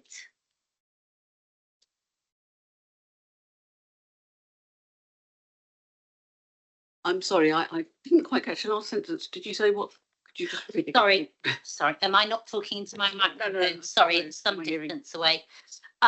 So you've got a number of constraints on this site. Least of all, South Downs National Park. You've got listed buildings, you've got flooding, you've got access arrangements. What evidence underpins the indicative quantum that you're suggesting for this site, please? Thank you. Yes, the evidence for the quantum is based on our methodology that you'll be aware of, that we have used on most of our Sheila sites. So that's the Sheila methodology. Yes, it is. Where you apply a density and then modify that for the area, the spatial area that you're dealing with. Okay. And that is how we came up with the figure. We also undertook some site visits, and in particular, that was in relation to the listed buildings nearby. And as you're aware, are those the farm buildings, basically? They are common farm buildings. No. Okay. Yes. Sorry. Would it be appropriate to bring in my colleague, head of conservation here? Yeah, I just want to know where they are. I can. Are they part of the farm complex? No, they're not. They're outside the site. Okay, don't worry. Don't worry. Those can be marked on a plan for me. It will just save me time. I can go through and get them. Yes, rather confusingly, one of them is, I believe, called Manor Farm. Is that correct? But it is not the Colden Common Farm. Okay. Okay. Carry on, please. Yes. So we had the indicative site capacity that was a result of our Sheila methodology. And we sense checked this with landscape officers as well, particularly in view of the South Downs National Park proximity, although it is not immediately adjoining, and the heritage concerns and the heritage impact assessment, which is SD10F. Concluded that development of this site would affect the significance of the listed buildings, but that any indirect harm could be minimised through development of a sensitive scheme, as it was considered as part of the design process. Okay, so it's a setting issue that we need to look at there. Okay, so what you're saying is application of the Sheila methodology, on-site assessment and professional judgment. Yes, that is correct. Okay, I understand. Any site promoter, anything from any site promoter or anything to back that up? Only a commitment to development. We do not have a proposed indicative site plan. Okay, and tell me this site, in the requirements for this site. Now we know we've got a phasing restriction. Let's park that, because we've anybody who wishes, any promoters who wish to say anything about that, I will listen to what you've got to say, but the principle of it we've already spoken about. But in this policy, in CC2 little 2, you ask for a site plan as opposed to a master plan. Now you do say that a site plan establishing principles for the, and you say disposition of development, broad areas of screening, locations for vehicle access, head and cycle routes.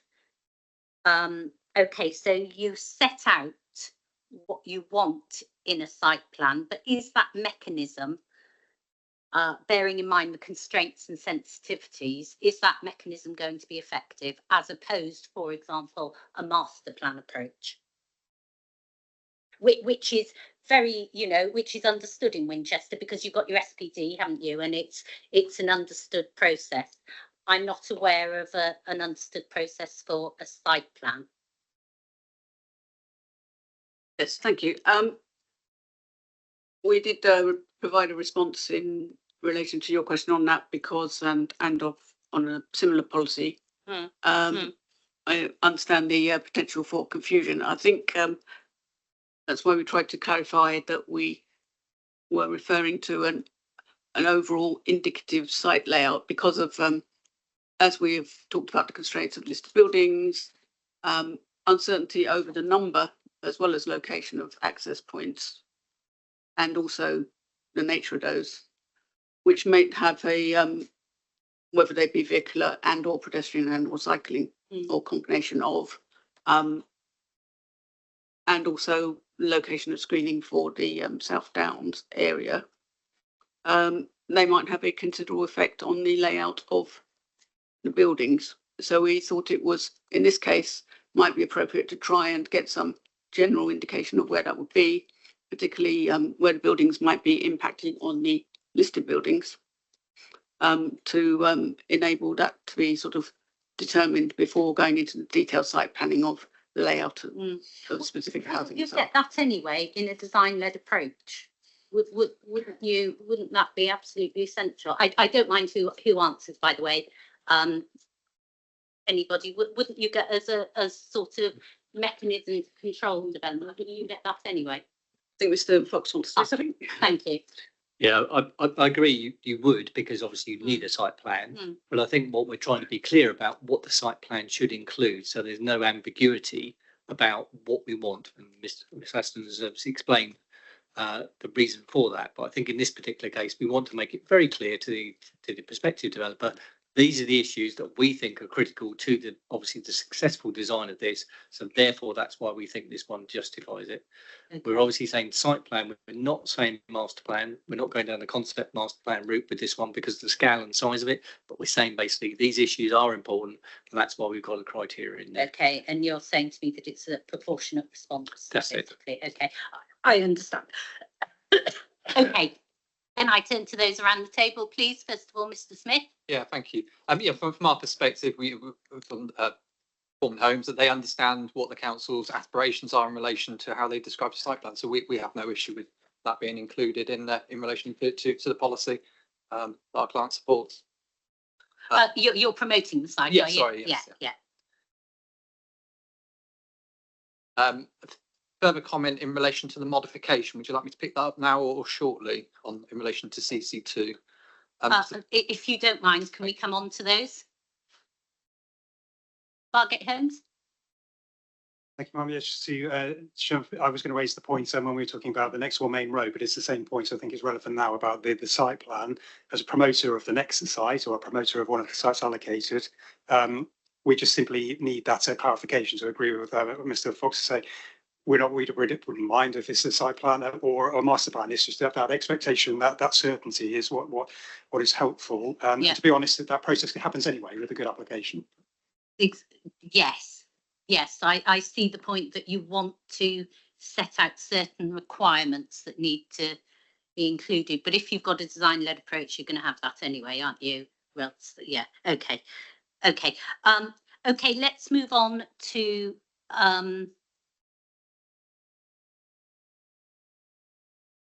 Let's move on to suggested main mods with CC2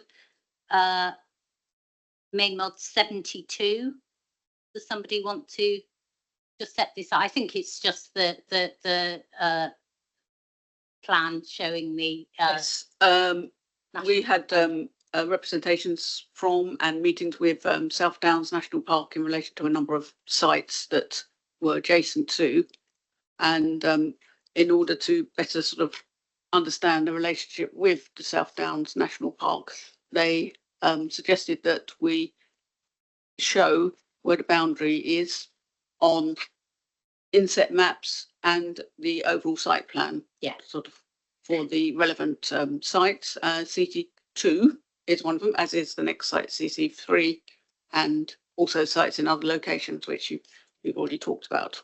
Okay, and also you're suggesting allocated for up to, as opposed to what you've said before about 45 dwellings. Is that justified? That was a direct result of the heritage, there were concerns raised in the heritage impact assessment. Okay, could somebody justify those? I don't mind who it is. Thank you. Thank you, Ma'am. Daniel Eyre, Historic Environment for the Council. This was purely about quantifying the level of harm. I've identified, I think the development could cause some harm, so it's about ensuring that harm is the minimum possible. I felt that the previous terminology about 45 dwellings was less helpful, so changing it to up to 45 is rather clearer, in my opinion. Okay, and point me to that evidence. Are you going to point me to SD10X? Correct, yes. The heritage impact assessment? Yes. Okay. Okay, anybody wish to say anything on that, Foreman? Yeah, thank you. So from our perspective, the indicative figure of 45 for plan making purposes is important to ensure it's justified. We're not seeking to say to you now, we want, change it to 50, etc. Our concern is that that's not positively prepared by limiting the amount of development. I mean, ultimately, the development management process provides the forum for the full suite of evidence to be available, including to Mr. Eyre and also to Historic England to enable proper consideration.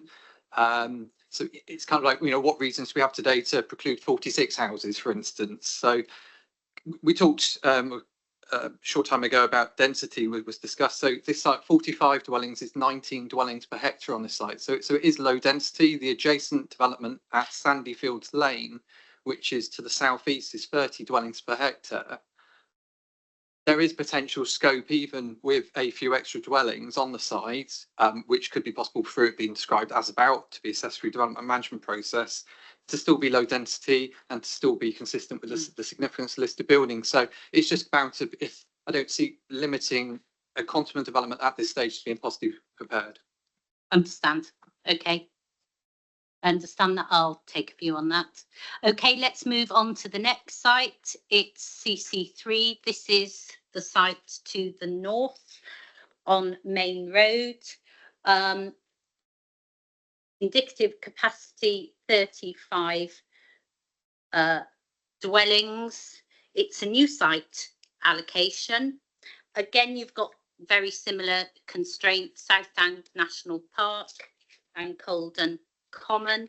Now, the query I've got, this is subject to, has been subject, there are 2 appeals on this site, quite dated, but 2 appeals. And those were for 45 and 31 dwellings. The suggested capacity is 35. Could I just hear from the council, please? What's differentiating those developments from that subject of this allocation, please?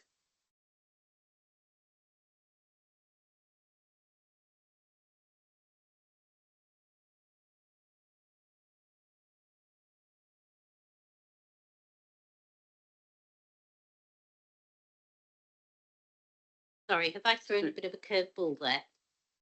Sorry. No, sorry. No, yes. I can give you time to think about that one, or are you happy to answer it now? I can give a short answer now, but if you want a more detailed explanation. Thank you.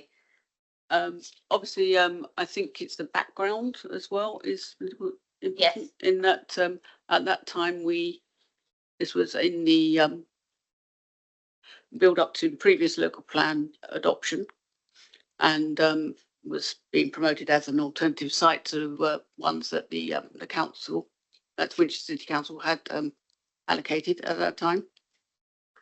There are concerns about landscape impact and so on and so forth, and local residents have concerns about character. This time around, this site was put forward again, not necessarily by the same promoter. So, like I say, I don't know all the details of the original applications you're referring to. In fact, the local parish council included this on one of their shortlisted sites, bearing in mind the number of additional houses that we had to find this time around that had not been accounted for by previous developments. So the circumstances surrounding housing requirements and delivery have changed. And that is why, because of the landscape issues and impact and concerns maintaining settlement character and separation from Twyford settlement, which is nearby. We have included some criteria to mitigate against that and prevent that. And again, you'll see the reference to site plan, which you discussed earlier. Yeah, okay. I will come back to that. Oh, Mr. I was just going to add that Yeah. there are two aspects, it seems to me, in terms of previous appeals. The first is principle of development. Second is quantum of development. Now, it seems to me that in terms of principle of development, first of all, one is in a situation where the site was not previously allocated, and that is no doubt a product both of history and also the fact that back then there would have been an entirely different policy regime, entirely different housing needs regime. The situation here is that we now seek to allocate the site on the basis of the current needs and policy regimes. And therefore, the fact that the site wasn't given permission when it wasn't allocated is frankly nothing to the point now in terms of the decision you've got to make as to whether or not it is sound to allocate this site now in the current circumstances. The second point is as to the quantum of development, and that again, the fact that a particular number of houses was turned down in a policy regime where it wasn't allocated, and therefore the principle of development was not accepted, almost irrespective of the number of units coming forward.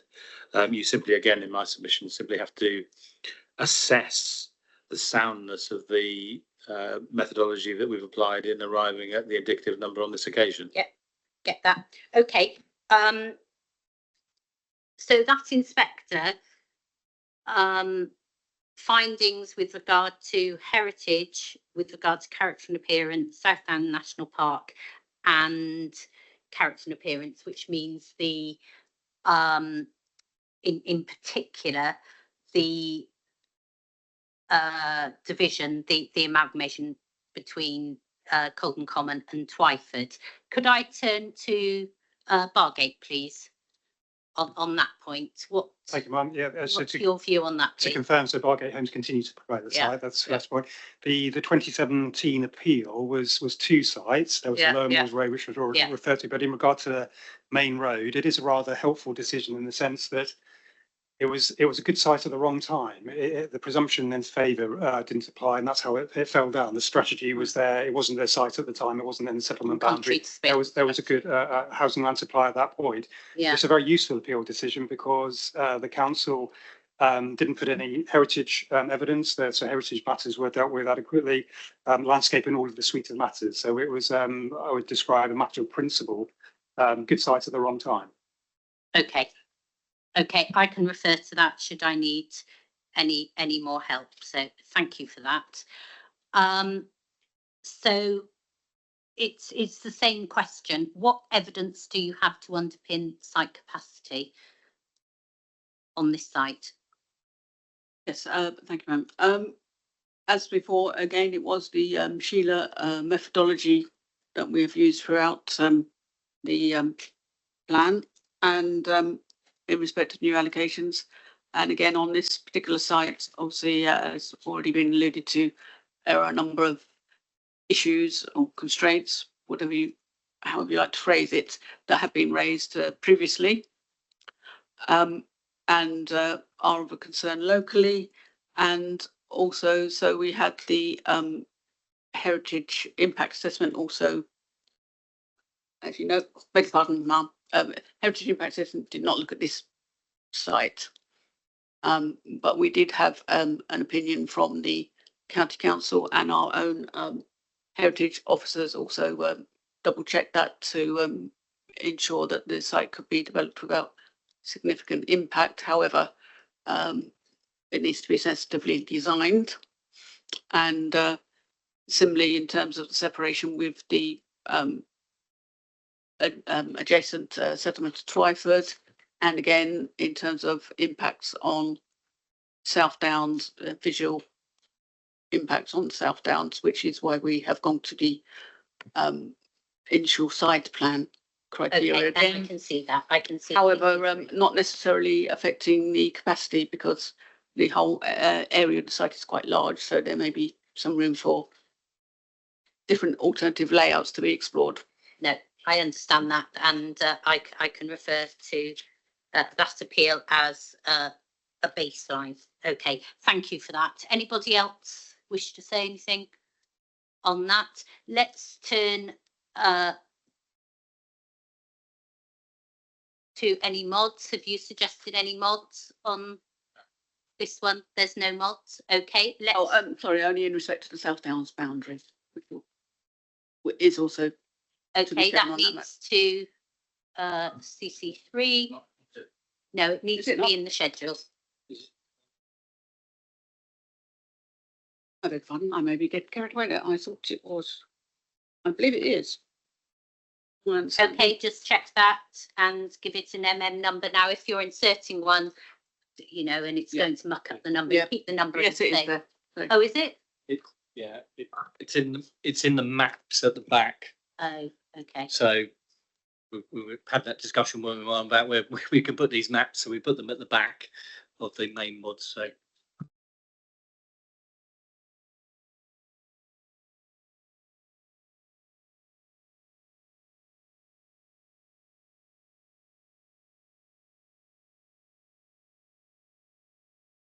Sorry, which appendix is that? Appendix 3, is it?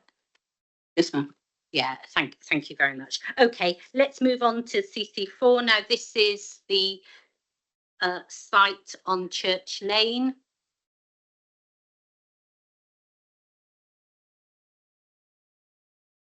To the south of the previous site. Sorry, I'm just getting it up here.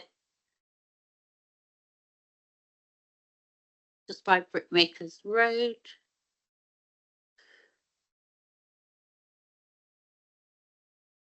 Right, and again, this is a greenfield site. It's a new suggested allocation for 10 homes. Again, because it's greenfield site, you've got the phasing restriction there.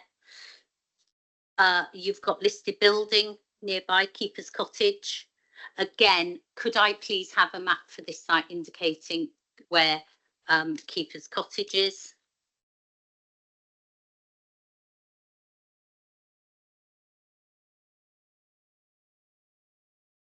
Ma'am, may I just interject here? You would also therefore perhaps like a similar map for the previous site we were just talking about, which also has listed buildings nearby. Sorry, I've marked down CC2, 4 and 2, 3 and 4. I've got down. Thank you very much. That would be really helpful. Okay, so you've got a number of constraints.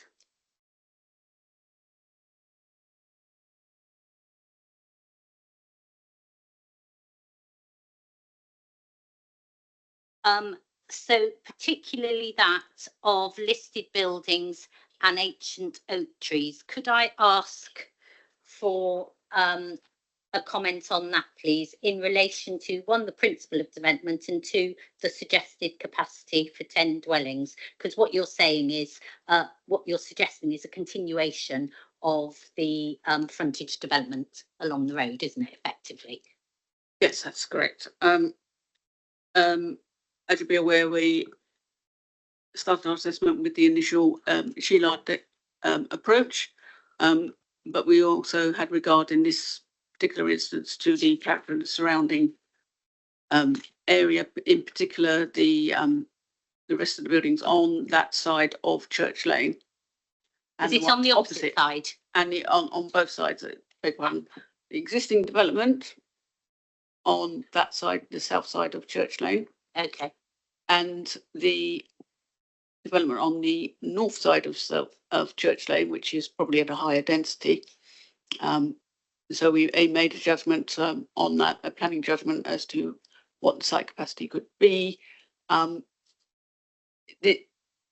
This was based on our initial assumption that there could be some sort of frontage development.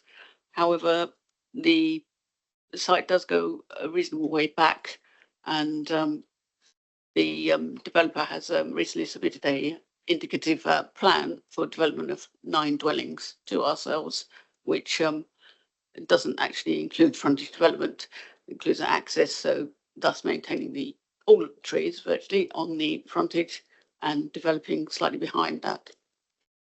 Sorry, have you said that's a recent, is that a pre-app or a planning No. application? Neither. It was, I think it was in preparation for this inquiry, Okay. so it was just sent informally to us because we had no indication from the developer up till then as to what they may be proposing. Okay.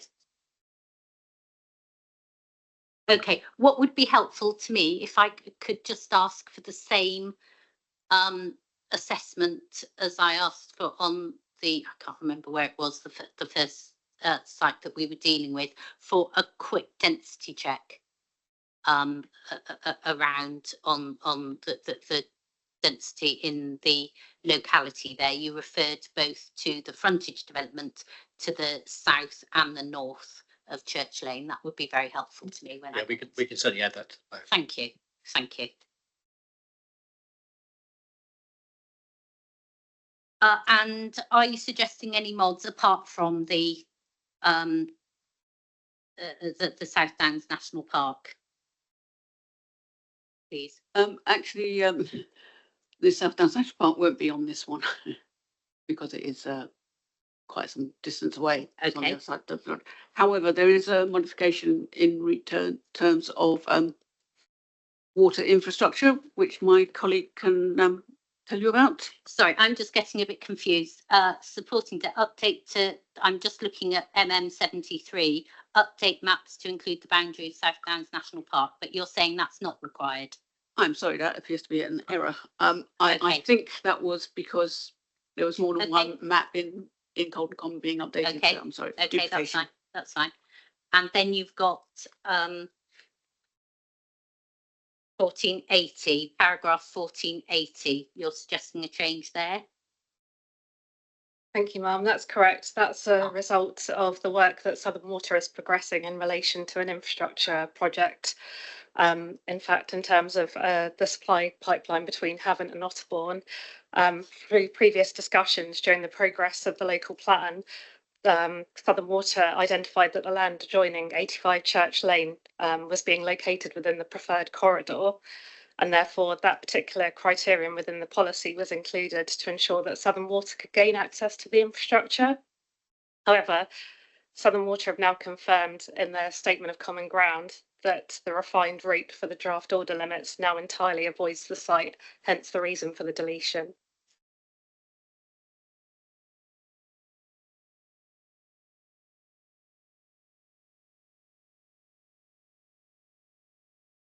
Okay, thank you. Does anybody wish to state it? That's Clay family. Yes. It is, yeah. I'm Thank you. A Partridge, promoting the Clay family's site. If I could be of assistance on the listed building, it's number 94, which is marked on the map. And it's one property removed from the western boundary. And it's at the rear. There's a car park at the rear at Valley Close, which you could just make out. There's a little indentation. Thank you. So you can see it's surrounded by other houses, and that's part of its character. And obviously you've got the verdancy of the road as well. And it's on the other side of the road. So from our perspective, whilst there is a consideration on the setting is in the context of existing residential development. As to density, this is a fairly low density site. It's a 0.8 hectare site, and if you go on a sort of rough average of 40 dwellings per hectare, that only gives you density of 12.5 dwellings. So there's a lot of scope here to adjust the layout. And in my submission, I did put an illustrative plan just to show how it is possible to achieve 9, but it could be more. Because if you look at those are generous houses with lots of space around, but there is certainly scope, as you'll see on site, certainly scope to put an access in to avoid the trees. And I think it would be clear from your site visit, there is a gap between the westernmost tree and then the three that front the road, which are near to the houses on the houses side. we did make a comment about phasing, which I hope you'll take on board. We've dealt with it at length, but my point is that this is only a small number of houses. In terms of, total of 10, and is that really going to make much difference to the trajectory in terms of the housing land supply? And that would be my point if it was brought forward. And what's your client's position there? We would like it brought forward. We think the site is currently with a land agent. There is lots of interest. We think we can develop it quite quickly. So we're frustrated on the phasing of the development. Okay, so if that phasing restriction was lifted, what would be your client's intention? Sorry, what? If that phasing restriction were to be lifted, what would be your It would client's be intention? to put it to the market and get the site developed as quickly as possible.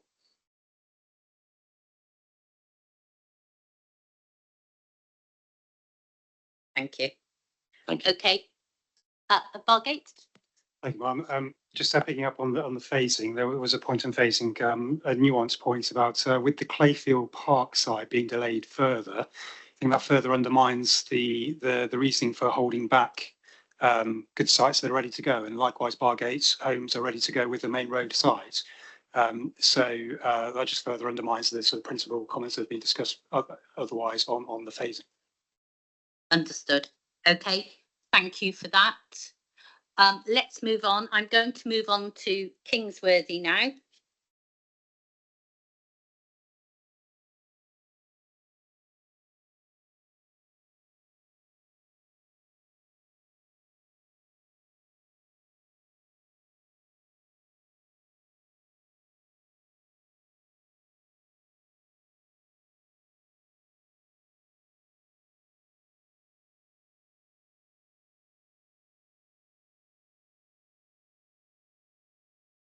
Okay, so we've got two sites here. We've got Cornerways and Merrydale, and we've got the land adjoining the Cart.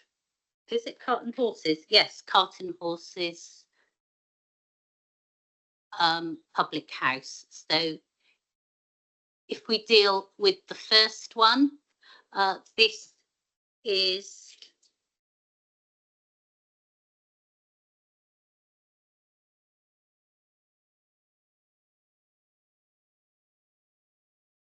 former children's home, and the suggestion is that it would be a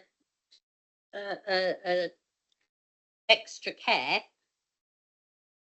Sorry, I'm just thinking. Sorry, here we are.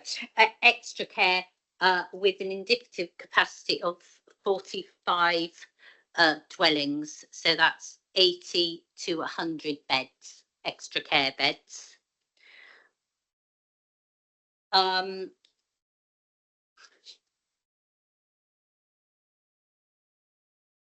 So first point is, we heard last week, this is a Hampshire County Council site. It's an old children's home. And we heard last week that Hampshire County Council are not pursuing older persons housing delivery. Now, I misunderstood. I thought that that was across the board. You told me this morning that that is only in relation to Kingsworthy. Is that right? And this site? It's in relation to a number of sites, but the only one of our allocations that's affected is this one. Okay. Okay, so tell me where that leaves us. Right, so I think the first point is this is a general residential allocation, and unlike KW2, it's not specifically allocated for older persons housing. But so it says is allocated development for about 45 dwellings or dwelling equivalent. Yeah. No. Okay. So it's if you like, beneficial that it happens to be owned by Hampshire County Council, and they want to bring it forward for older persons housing. I have got an email from County Estates Department giving a bit more detail. I did ask them if I could reproduce that, but I haven't actually got an answer, so I better not give it to you, but I could perhaps sort of let you know the key points. Yeah. So the county council have resolved to halt financing for this and other schemes, not necessarily to abandon it. And the county estates officer says officers are still in the process of reviewing the impact of this change, and a further update on the outcomes is expected around June, July. This will then inform the planning, development, stroke disposal strategy for the site. It may be developed either for C2 or C3 housing, should it no longer be required by HCC for care.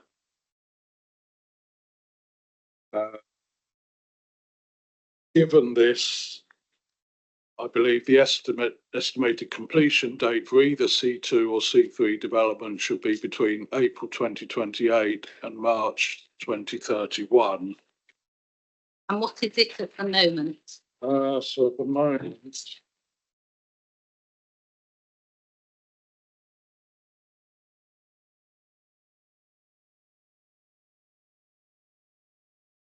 It's in the latter end April of the 5-year 28 supply. to March 30. So I think if it were to come forward as a care scheme, rather than being over 2 years, you would expect that to be all finished in one go. You know, it'd be a big development that's finished all at the same time. So I suppose on our figures in the trajectory, it would either be in 28, 29 or 29, 30. And I think given what the county council are saying, if it was still care, that could drop back to 30, 31. On the other hand, if they did dispose of it for general housing or maybe to for sheltered housing or something like that, then it could be spread over 3 years rather than 2. So we may lose a bit of it from the 5-year period, but it is a bit up in the air at the moment. Okay, so taking a cautious approach, you take it out of the 5-year supply. I suppose the worst case, if it were developed for care and it would all finish at the same time, that finish could be out of the 5-year period altogether. Okay, and if it weren't for extra care? Then I think probably this sort of time scale that's in the trajectory works. It might just be spread over 3 years rather than 2. Or put back a year, maybe.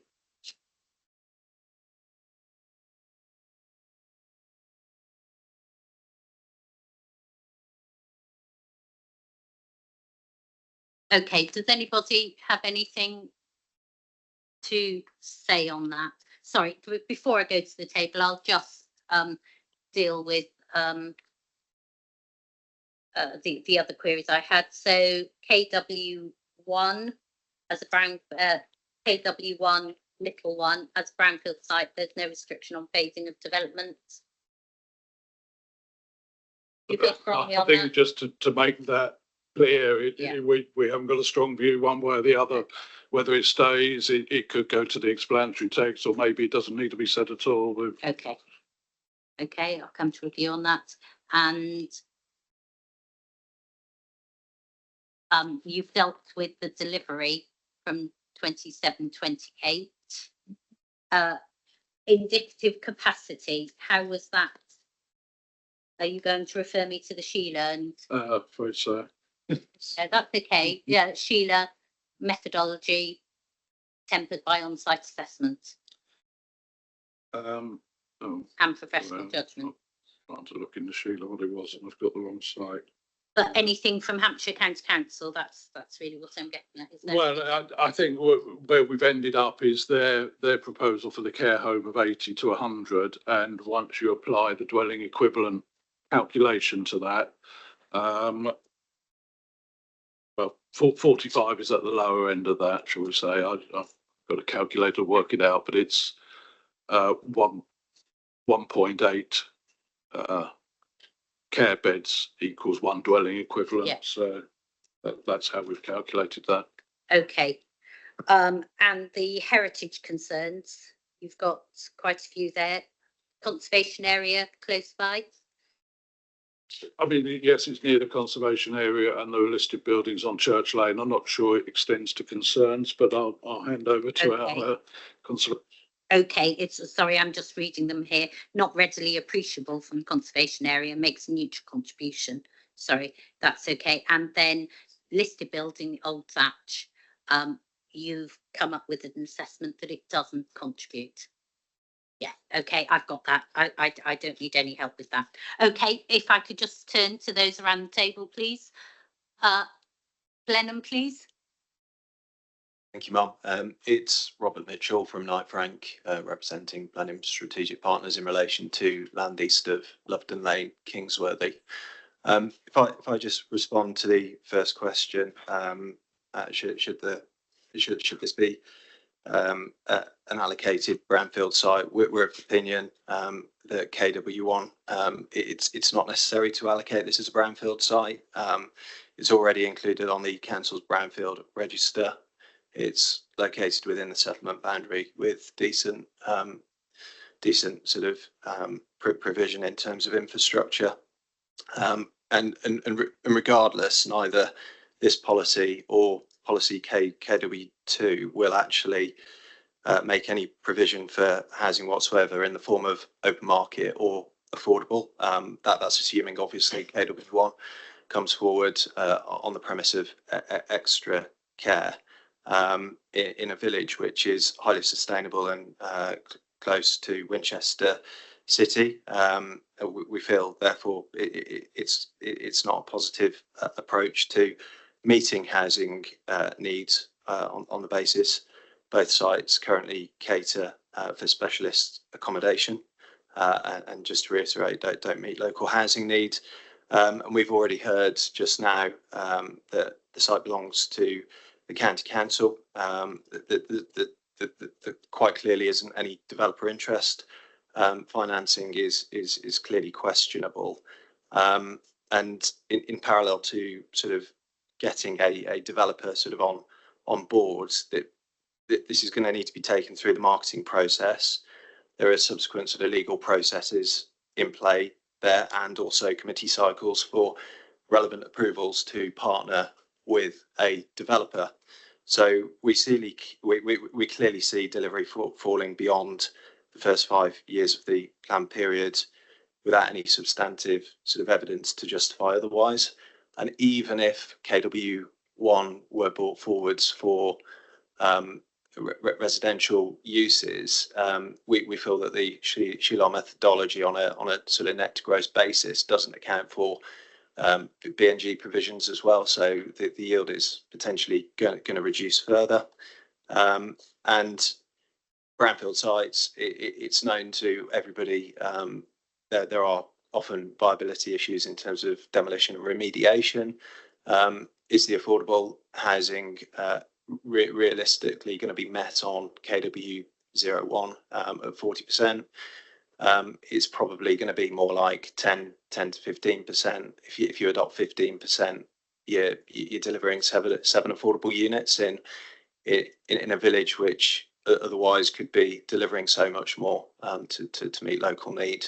So I think we're of the view that this can be avoided should you deem it necessary to look to emission sites, and we'd point to our clients' interests to the east of Lovedon Lane to accommodate open market and substantially accelerate delivery of affordable housing.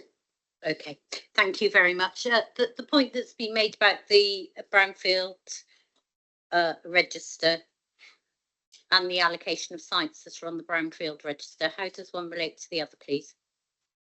Well, this is a site that has been vacant or largely vacant for some time, so the council wanted to take a positive approach to promote it. And of course, the local plan is one of the requirements is the local plan should take a positive approach. And of course, the Kingsworthy Parish Council was one of those that did perhaps more than most or any in terms of involving the public in choosing potential sites. They did a lot of consultation. It's not surprising that this brownfield site within the settlement boundary should be one that's preferred, and KW2 was the next one. So it seems entirely reasonable that this site should be chosen, and just to rely on it as part of the brownfield register, we don't really think is particularly promotional, and we wanted to be more proactive than that.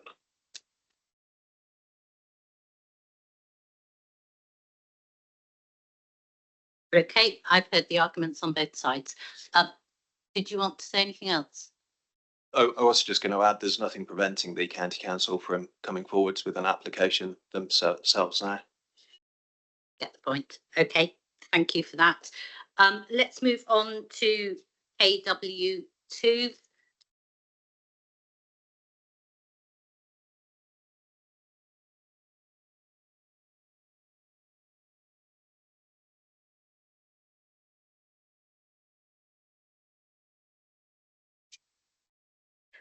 This is the Cart and Horses public house. Right.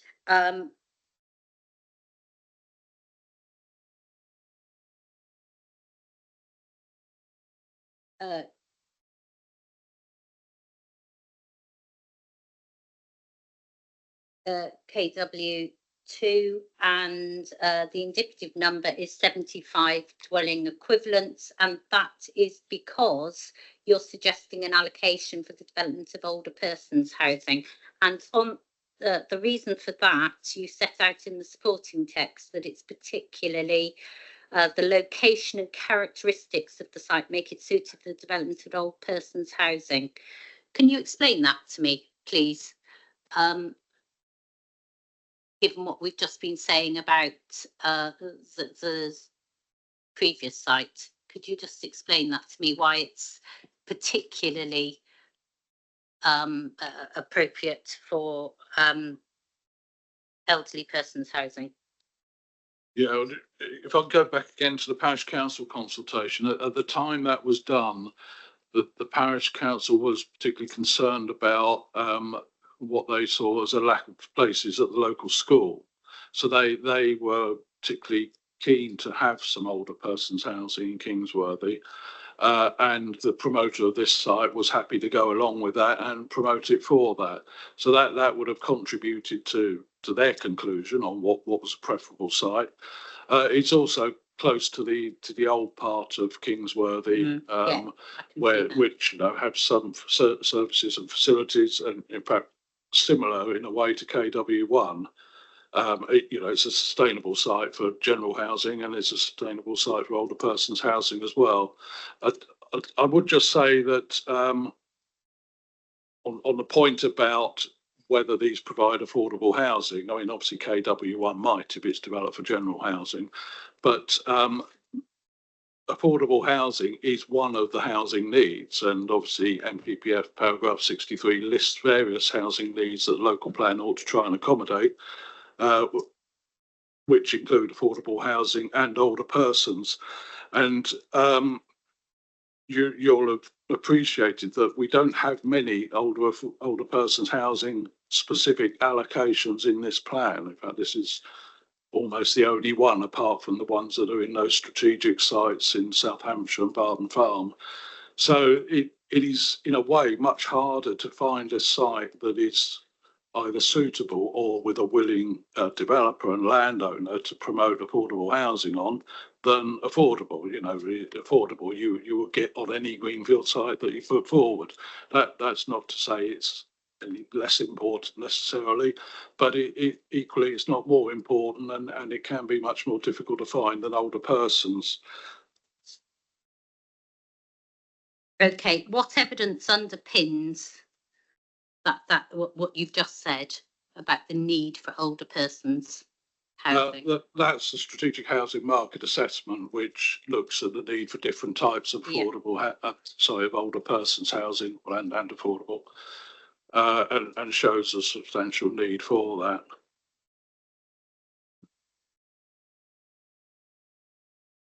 Right, and I can go to that. Okay, and then you've got heritage concerns, and you've got a blanket TPO on this site, haven't you? It's also included in the Hampshire Gardens Trust inventory of gardens and parks. It's also in a settlement gap. Okay, on the face of it, it's got a lot of... Yeah, like many of these sites. Yes.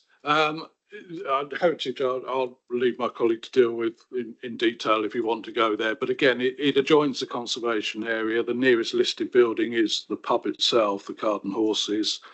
That is actually separated by, you could call it a tree belt. It's actually more of a woodland belt between the Card and Horses and its car park and the actual site.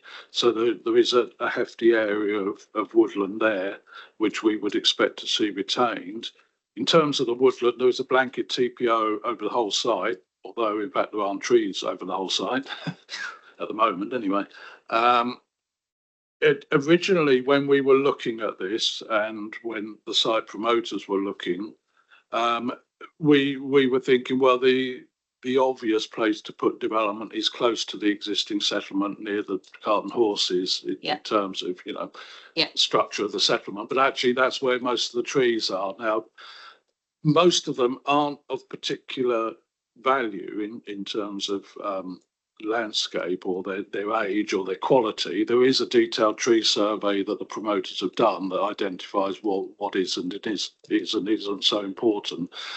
But with the bringing into effect of the biodiversity net gain requirements, it's become apparent that you don't really want to take out more trees than you have to, because you increase the difficulty of meeting BNG requirements. So we're now looking more to move the development into the untreed area, if you like, which is more to the north of the site, isn't it? Northeast. What do you mean? The east? Yeah. The northeast. Yeah.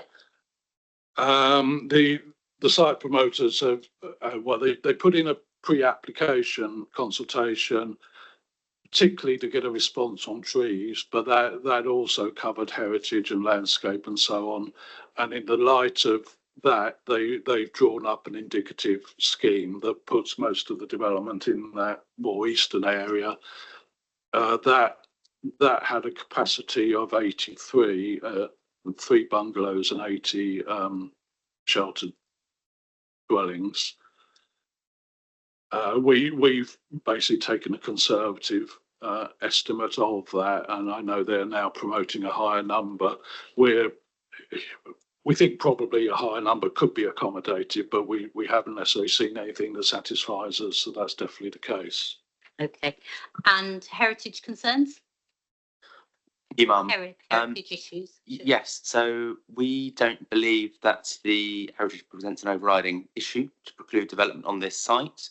In respect of the Cart and Horses public house, which as we know is grade 2 listed, I think my colleague has already explained that there's significant woodland belt between the site and the listed building, so we're not particularly concerned on that account. On account of impacts on conservation areas, we believe that could be managed through the planning application process satisfactorily. And in respect of the Hampshire registered parkland, we would request your indulgence on this.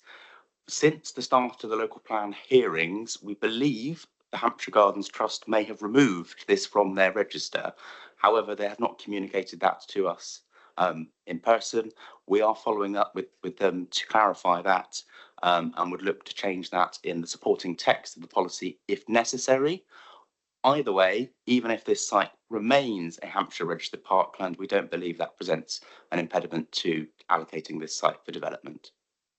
Why is that? You will notice if you were to look at the Hampshire registered parks, a number of parks in the local area, there are several that surround this site, have already been developed. A locally registered parkland is a non-designated heritage asset. It's an asset of very low significance. We believe that harm to such assets, we try to avoid it where possible, but we believe this development could be accommodated without that harm.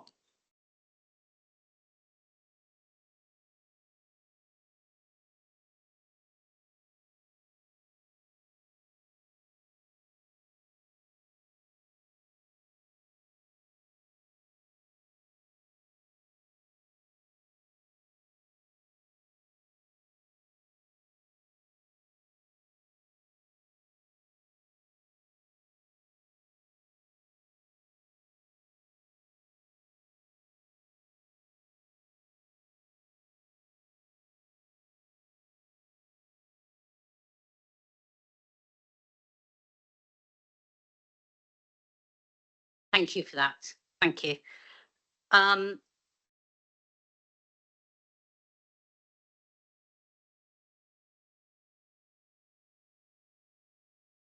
Okay, is there anything else that we need to cover on KW2? We've got a suggested mod. The first one is the South Downs National Park. I don't have any comments on that. That's the map.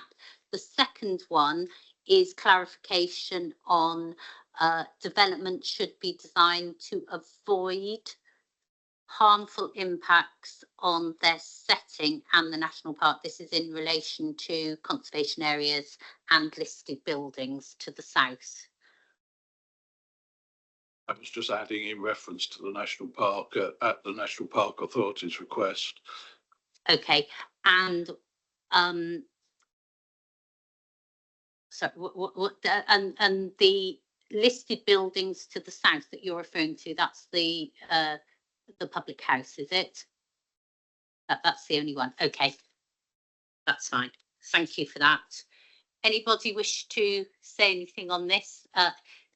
Sorry, now is that Bargate? It's Blenheim. It's Blenheim. Blenheim again. It was just a query, really. Is there a modification required? It's quite a question. On the in terms of the green gap policy, I was just wondering how that's been dealt with. The settlement gap. Settlement gap. That's it. Yeah. This is in the settlement gap.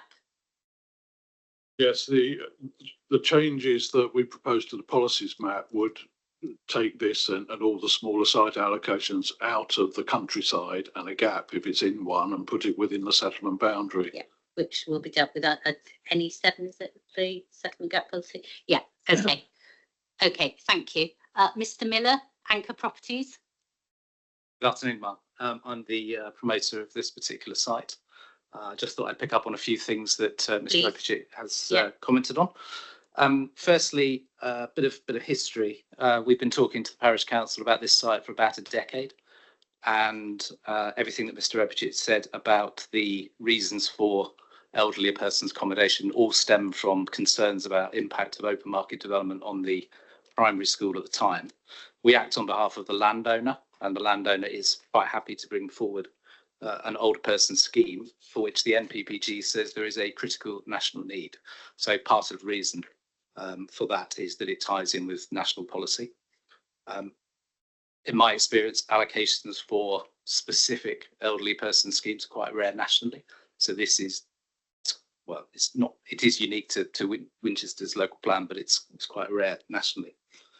On the trees issue, one of the reasons why this site was preferred was when you visit the site, you'll see a lot of the trees aren't particularly good quality. They are self-seeded. They have been left to grow through a lack of management on behalf of the site owner. And particularly in the southwest corner, you'll notice they are, well, straggly would be a word that I would use.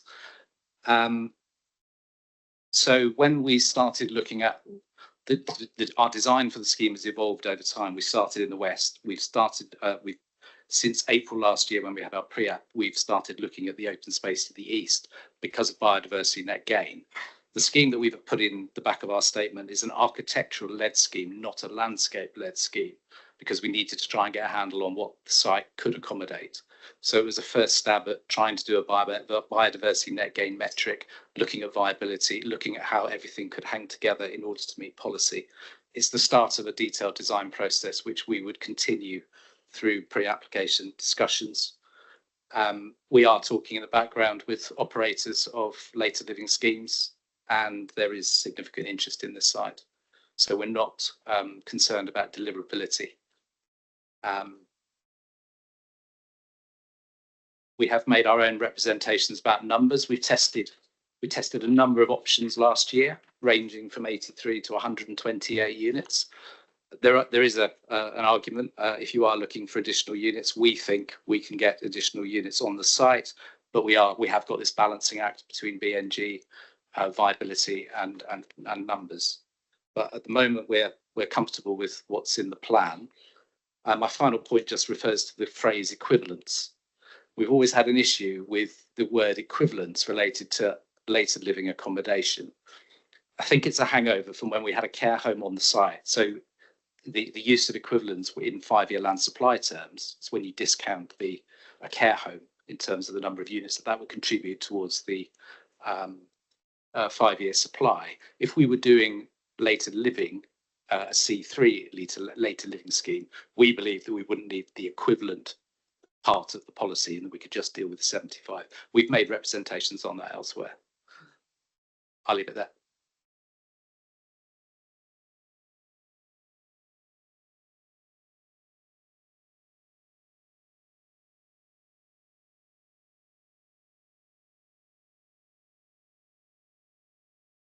Okay, thank you. Could I ask the council to just pick up on that point on whether equivalents should be included in the policy? Yes, I mean, it is a bit of a hangover because the Reg 18 stage, the proposal did include a care home. And now what's being suggested is effectively all C3, sheltered housing and bungalows, which in principle should attract affordable housing as well. But we've left it in there on the basis that the allocation is for an older person's development, and that could change back again, or it could change to something else. So we're not, if they ended up being C3 units, we would obviously count them as whole independent dwellings. If there were any care accommodation, and as you know, where you change from C3 to C2 tends to depend on how much care there is in it, so it's difficult to tie down. So really the equivalence is left in there in case we do get more into the care side of things. Okay, got that. Okay, anyone else like to say? I'm sorry. Afternoon, Ma'am. Jeremy. Taylor Wimpey. On behalf of Taylor Wimpey, Strategic Thank Land. you. Through you, Ma'am, can I just clarify something with Mr. Opachik? Because I think he said that I'm summarising, but effectively he seemed to be saying that the reason there were no greenfield allocations made at Kingsworthy in the plan is because the parish council had concerns about the capacity of the primary school. Is that true? Well, it wasn't the reason for no greenfield. It's the reason why they preferred an older person scheme, because it wouldn't generate children. That I'm not saying that was our reason, and that has actually changed, and there is now capacity. But that was where it came from originally. So it was to specifically avoid developments which generated child demands for. Sorry, I'll let you respond, Mr. Opachik. Seem to be two ways of saying the same thing, really. Yeah, that was part of the parish council's motivation. Yes. Yes, it's what the views of the parish council were. I didn't understand that to be the view of the council. We're certainly not the evidence now. You know, the county council, in fact, their comments say if there were children generated, they might be looking for a contribution towards improving the school. Yeah. But so there isn't a capacity issue in terms of the school at the moment, and indeed when we allocated the site, that wasn't a key consideration for us, but it was one of the reasons why the parish council preferred the size. And that's the difference between what the parish council is saying and what the council is saying. It was our experience, Ma'am, that the parish council didn't want to engage with the house building community about the potential greenfield allocations in the local plan. We offered to meet them a number of times, and that was declined every time. And certainly from their own consultation with the local community, the strong view that came across from that, from my direct experience, was a strong resistance to any greenfield allocations around the settlement, and that seems to be how this has manifested itself into older persons allocations, but nothing else.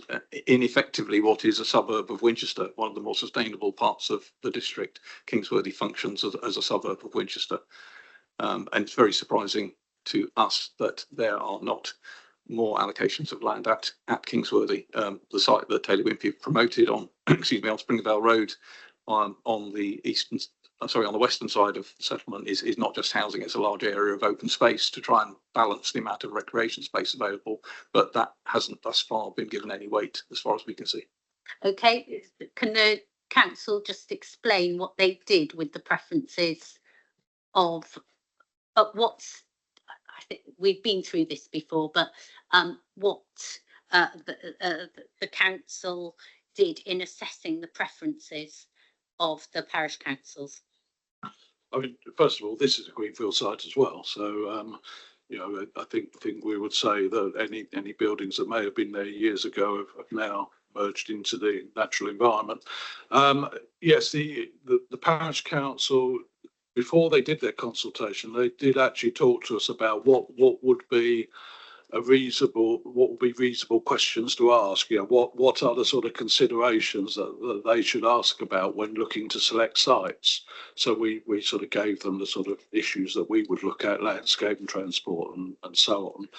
And from seeing their consultation material, I certainly didn't get the impression that they were trying to push people away from greenfield sites or towards any particular conclusion. So, I think if that was the result, that was a genuine result of what local people thought. The parish council expressed that as, I think, a sort of ranking of preferences. They said the sites we've now allocated as KW1 and KW2 were their top preferences. There was a sort of alternative, which was a small site right up at the top of the village, a bit separate from it, which we didn't go with. So basically, we noted their preferences. We assessed that against our own sort of criteria and concluded that they were reasonable sites to go with. And there's no reason why we shouldn't go with those ones.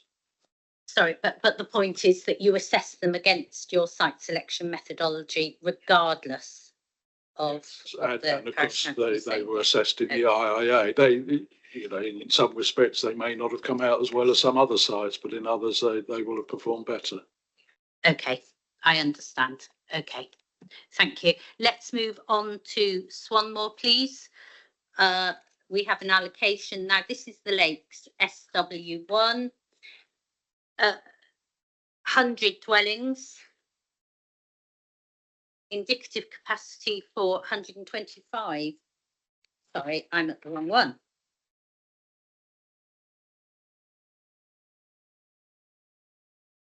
Indicative capacity for 100 dwellings. Now, my understanding is that part of this has already been developed. There are 2 extant planning permissions.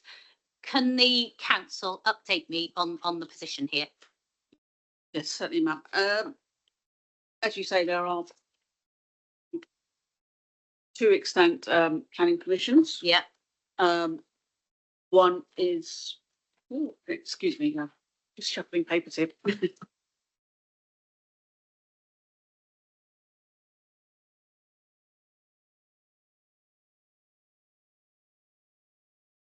Yes, one was the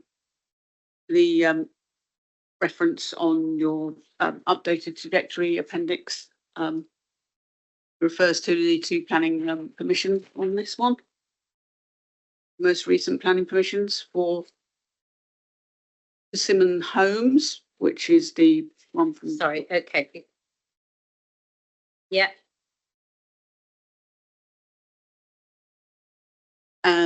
That's for 64 units and is currently under construction.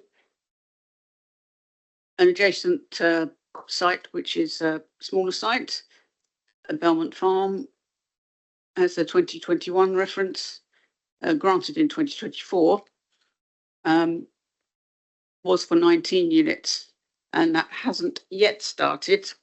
It is related to the Persimmon Homes development as well, providing access, and as soon as that access has developed sufficiently, then the Belmont Homes permission will be able to be implemented.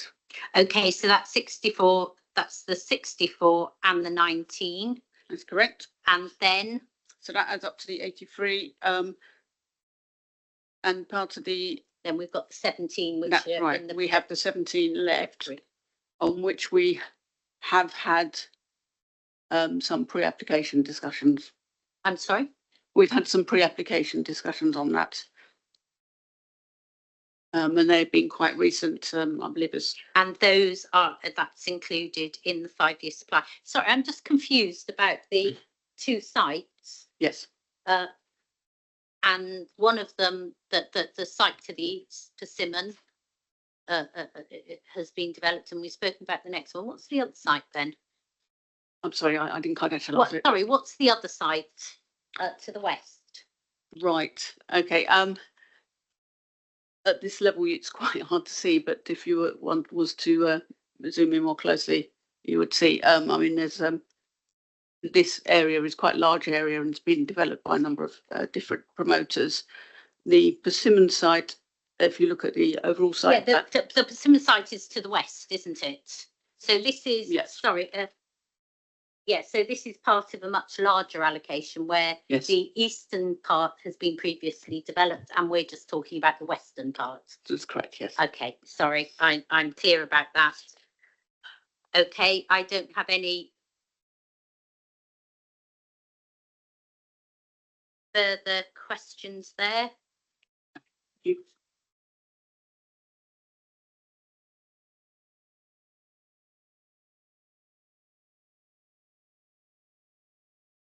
And I'm noting that you're suggesting a main mod, which is the ICB suggestion because contributes to the expansion of Swanmore College of Technology and other physical and social infrastructures. But and you're yeah, okay, I've got that. I can work out the rest for myself. Okay, let's move on to Denmead, please, because this is another area where you're suggesting that the indicative number of 100 dwellings is going to be provided for by the parish council. And what you're saying to me is that Denmead are they have a neighbourhood plan and that's going to be updated. So the same questions with regard to progress of the local plan, what stage are them? I'm looking for assurance that this is going to be a made local plan. When you're doing that, tell me what the LDS says with regard to that, please. Thank you, Mum. So the council are proactively supporting the parish council in the progress of the neighbourhood plan. They're progressing work in terms of the I guess the timetable for the neighbourhood plan. In our statement, we've indicated that they're anticipating going out for Reg 14 in late May, June this year. They haven't confirmed when it will be made as yet. But the parish council have been progressing with work. The council's hearing statement identifies that extent of the work. In fact, they're at the same position and perhaps further forward than the new Alresford neighbourhood plan. The parish council have assessed various housing sites and are in the process of compiling evidence as part of their review of the existing neighbourhood plan, and evidence of that work is available on the parish council website. Is that the ACOM study? Yes, and there's a site assessments report as well, which also identifies the preferred site that they're looking to go forward and allocate in the neighbourhood plan. Yeah.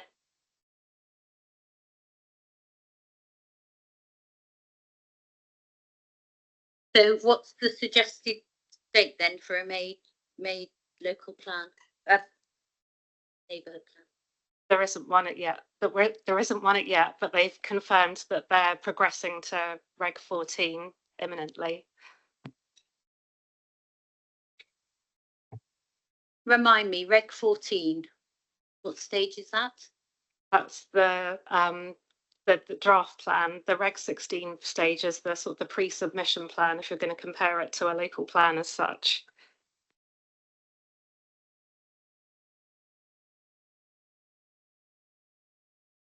And then obviously they have to go through various rounds of consultation and then they have to go through an examination light, as it were. Yeah, that's correct.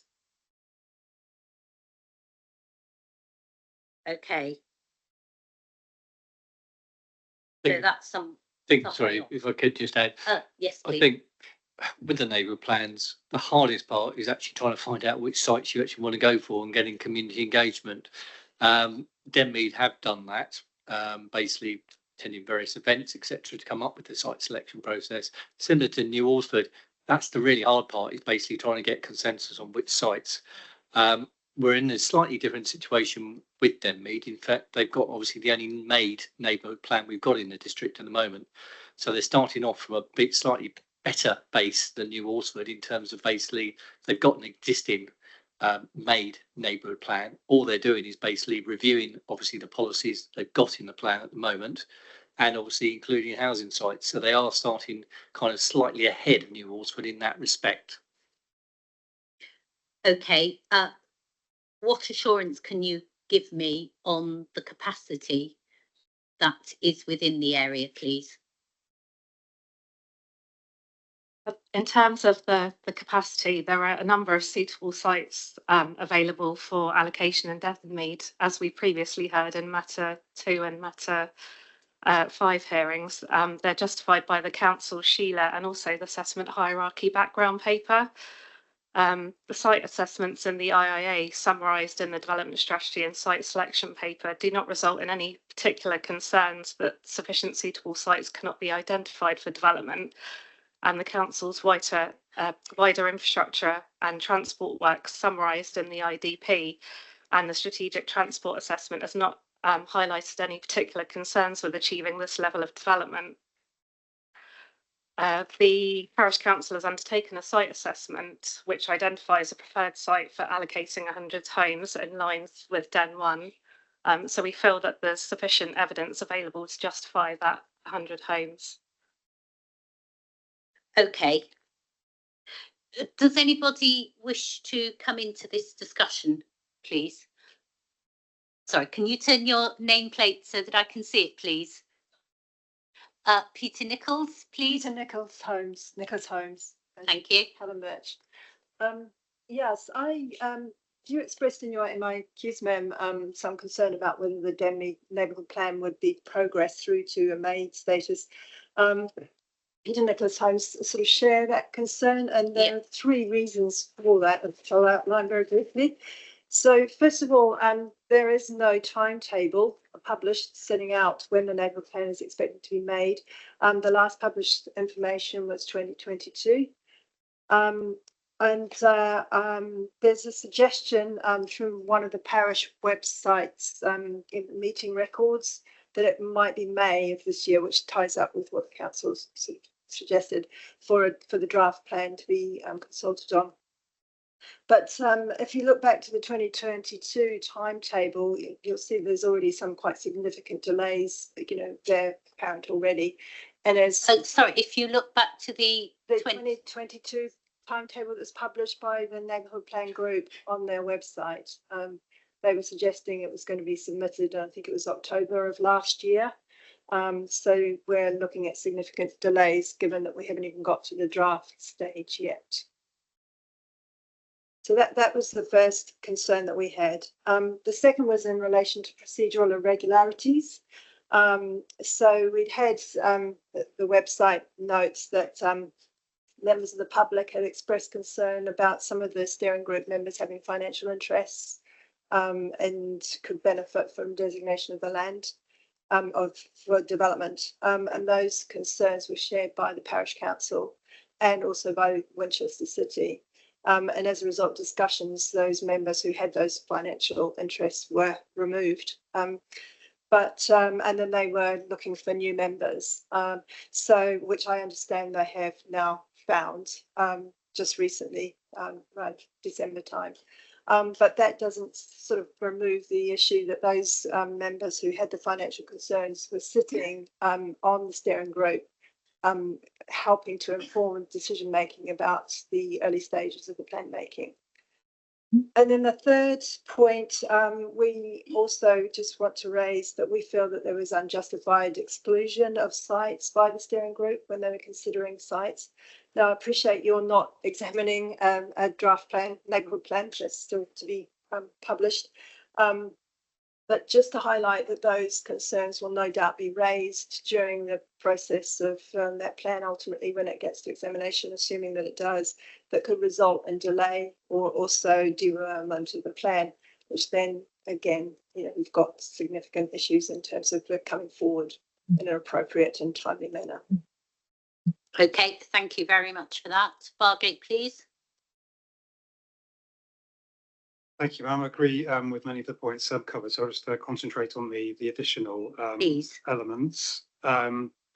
One of the concerns, and in fact, just to confirm on this one, I'm wearing the hat of Vivid Homes for this one, just to be precise, and their interest. And they indeed have expressed concerns with procedural matters with the neighbourhood plan process over a number of years now. So just to reiterate, that's another party that has expressed concerns, and there are significant doubts about the timeliness of the adoption of the neighbourhood plan being made. And one of the additional points I'd like to make in terms of the process is that sites have been arbitrarily ruled out from consideration through the ACOM report.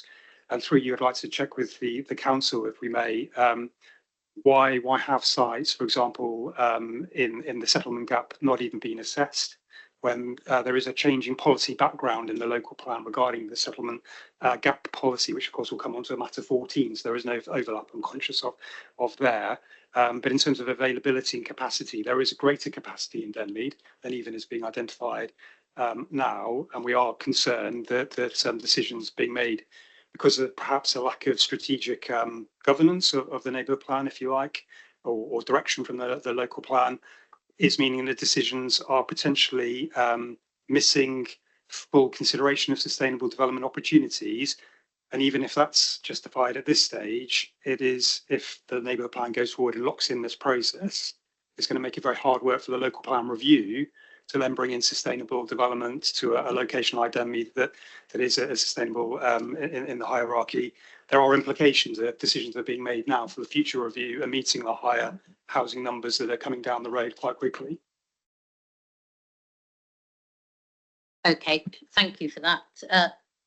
Could I have a response from the council on the governance concerns of the Denmead neighbourhood plan? And I want you to be very focused on how it's going to influence the timescale for its for a made neighbourhood plan in the context of this plan. Thank you. I will acknowledge that there has been governance issues, basically with obviously the steering group for the neighbourhood plan. The City Council advised the Parish Council about this, and it was rectified. And I'm pleased to say that they have now removed people from the steering group that basically had a financial kind of interest in sites, because obviously it should be a kind of apolitical kind of a process. So that has been addressed. And obviously they have moved forward since 2022, because obviously they now, as my colleague Emma has said, they've got basically a list of, they've done the shortlisting sites, so they've done the heavy work now.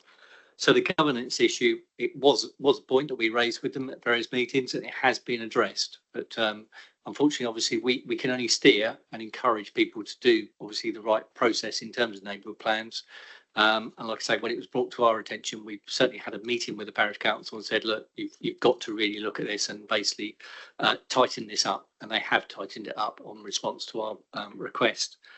And again, obviously, the site selection process, again, we've repeatedly said to them, obviously, that will come under close scrutiny at the neighbourhood plan examination. So please make sure that obviously you've gone through that robust process. I've certainly had those conversations with them, quite frankly, and said, look, make sure you've done it properly, because it will come under close scrutiny. So I feel that from a City Council perspective, we've done all we can in basically trying to encourage them and to produce a sound neighbourhood plan, and obviously supporting them. Obviously, apart from going out there myself and obviously telling them who should be on the steering group, etc. No, I understand, but obviously you're relying on the neighbourhood plan to bring a number of dwellings forward as part of this plan. So all I can assure you is we've done everything we can to basically ensure that they've got a robust process, and I'm pleased that obviously now they've actually kind of done this site selection process and identified the sites. And like I say, the Parish Council has been through this process before, which basically obviously they've been through a successful referendum before, so they do know how to do it. Unfortunately, in this instance, I think it just went slightly astray at the beginning, but it's been rectified now. When was that? I think it was around probably 20, what do I mean, 20, probably about 23, 24, somewhere around there. Okay. Okay.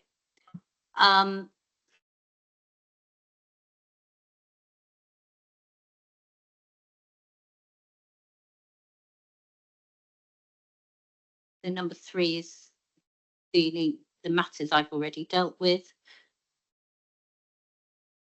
What do you say this point that a number of allocations in the extant neighbourhood plan haven't yet come forward, haven't yet delivered?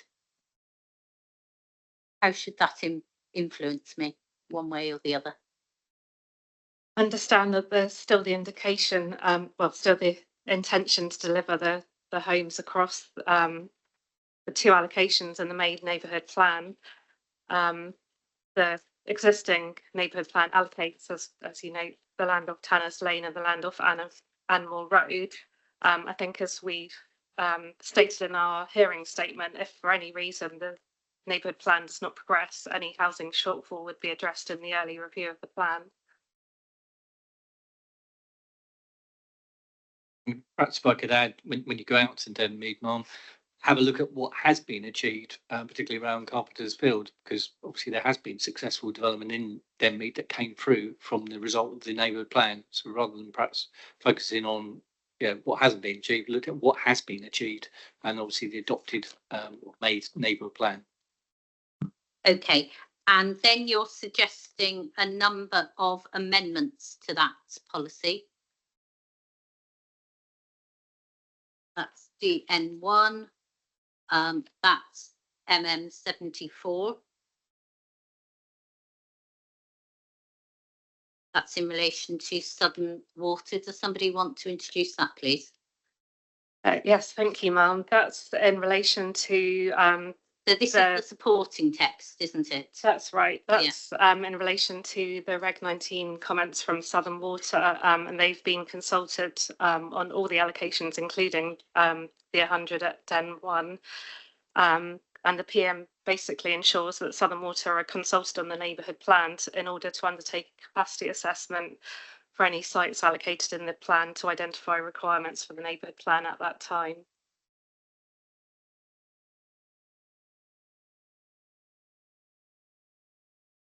Okay. Does anybody have any comment on that, please? Looking for my glasses. Hallam Land, please. I'm going to put my glasses on. Thank you, Ma'am. I sense we're drawing to the end of the day, so I'm not going to be long. But there are some important points I feel that need to be made in relation to Denmead. Yeah. Because a number of the issues that were debated at week 1, they coalesce at Denmead. Mm-hmm. I'm not going to go back over the discussion about the extent of housing provision or unmet need, noting that that is particular to the south of the district. That's a well-trodden path. Yeah. But I'm struck by the comment that was made earlier by Mr. Fox in terms of how was the figure of 100 arrived at? And it was arrived at on the basis of planning judgment, understandably. But it was made on the basis of planning judgment, we say, that had the wrong starting point. I was also struck by the comment made by Mr. Isles last week as to the extent to which the council had closed its mind to Denmead's relationship with Waterlooville. It didn't look at services and facilities beyond the confines of the settlement in relation to Denmead. It did in relation to Newlands. And it's tempting to be seduced by some of the other comments we've heard about the primacy of Winchester and how attractive and vibrant the town centre is, the city centre. But if you went to Denmead today, Ma'am, you would have seen a vibrant local centre. You'd have seen a well-used and busy local centre and people sitting around enjoying coffee. It's a thriving community. And it also benefits from the accessibility to Waterlooville. There is an active travel corridor along Hambledon Road. There is a public transport service along Hambledon Road. So there are services and facilities that are prayed in aid in allocating strategic sites, but are dismissed out of hand when looking at the scale of development to be provided at Denmead. So the first point there is that the professional judgment in my submission is wrong on this point. There's then the evidence, turning to question 3, there's then the evidence as to what the scale of development potential is. And the other participants have referred to the ACON study and the numbers that is generating. And it's very clear that there is capacity to designate sites in sustainable locations at Denmead for at least 300 new homes. The Parish Council have consulted on 3 sites which together could achieve 300 new homes. They're not saying one of those sites is only sustainable, the other 2 are less preferable in some way. They're saying together all of these could be allocated. You choose between them, local community. I'm very conscious about what Mr. Fraser Urquhart said, and we put people on notice not to belittle the neighbourhood plan process, but it is a serious and significant part of the development plan. It is subject to, as you said, Mum, to an examination light, but it will be the basis upon which decisions are made at Denmead for a period of time. It is at an early stage. Your hands should not be tied by the suggestion that the neighbourhood plan is done and dusted. It should allocate 100 new homes at one of those 3 sites. It can do more than that. And I think if you look in the context of sustainable development, it leads you to that professional judgment, in my view, Mum. Thank you. Thank you very much for that. Could I turn to Persimmon, please? So there's a couple of things I want to pick up on. So I'm representing Persimmon, who are the developers with the interest in the preferred option, Land North Banmore Road, and they were also the developers of the Carpenter's Field development, which was the allocated site in the existing Denmead neighbourhood plan. So that's the one that Mr. Fox referred to. He suggested you visit. So a couple of things I want to pick up on that have been said. There was a suggestion around the delays to the neighbourhood plan. Obviously, I can only posit. I clearly don't represent Parish Council, but I think some of the suggestions are maybe that the delays have partly been because they're waiting in part for the new Winchester plan to come forward and understanding what the numbers that will be allocated in the neighbourhood plan will be. Whether Winchester can answer to that in a little bit more detail, I'm not sure, but I think that might be part of the reason for some of the delay to date. I think the latest meeting of the neighbourhood plan steering group on the 1st of April indicated that they would be providing a draft of the plan to Winchester by the middle of May. So I think that ties in with what's been said before, and that's available on the Denmead neighbourhood plan website. I also wanted to just pick up on what some of the others have said around the 100 limit, and I won't repeat that. I agree with everything that, in particular, Mr. Jones said in terms of the particular sustainability of Denmead and its relationship with Waterlooville. Persimmon's landholding, and they promoted the landholding, which is going through the neighbourhood plan, has a capacity of around 300 homes.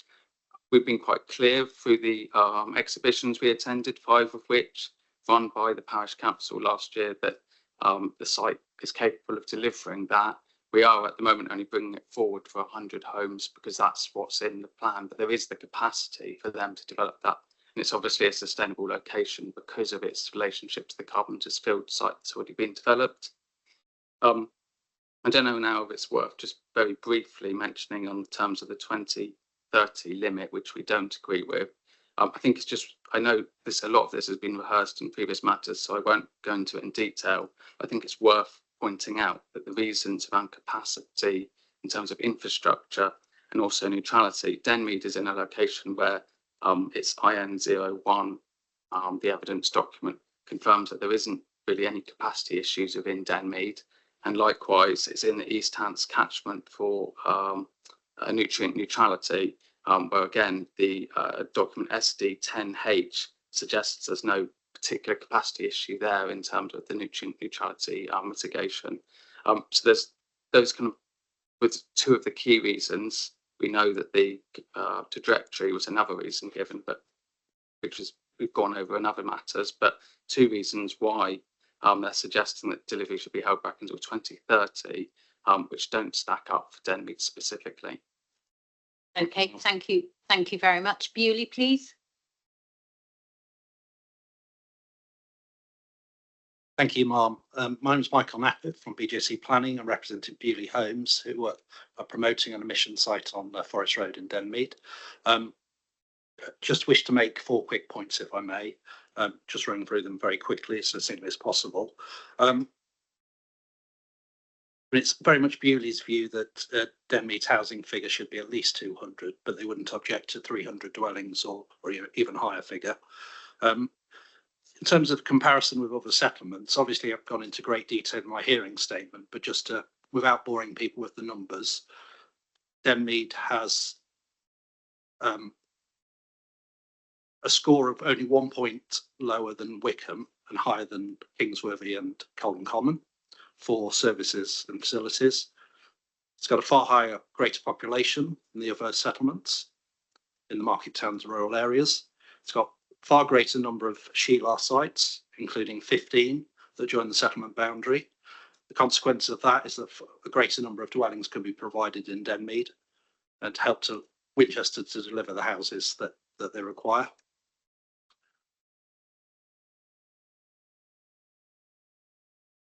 In the currently adopted local plan, Denmead, Wickham, Swanmore, Colton Common, Kingsworthy, etc., were all allocated 250 new dwellings. So the divergence in this plan is slightly bemusing. Here we've got Wickham and Knoll 300 dwellings, Kingsworthy 120, more than Denmead at 100. So that's slightly illogical given the fact that they all had the same number of dwellings to provide in the previous plan. But they've all got different numbers this time.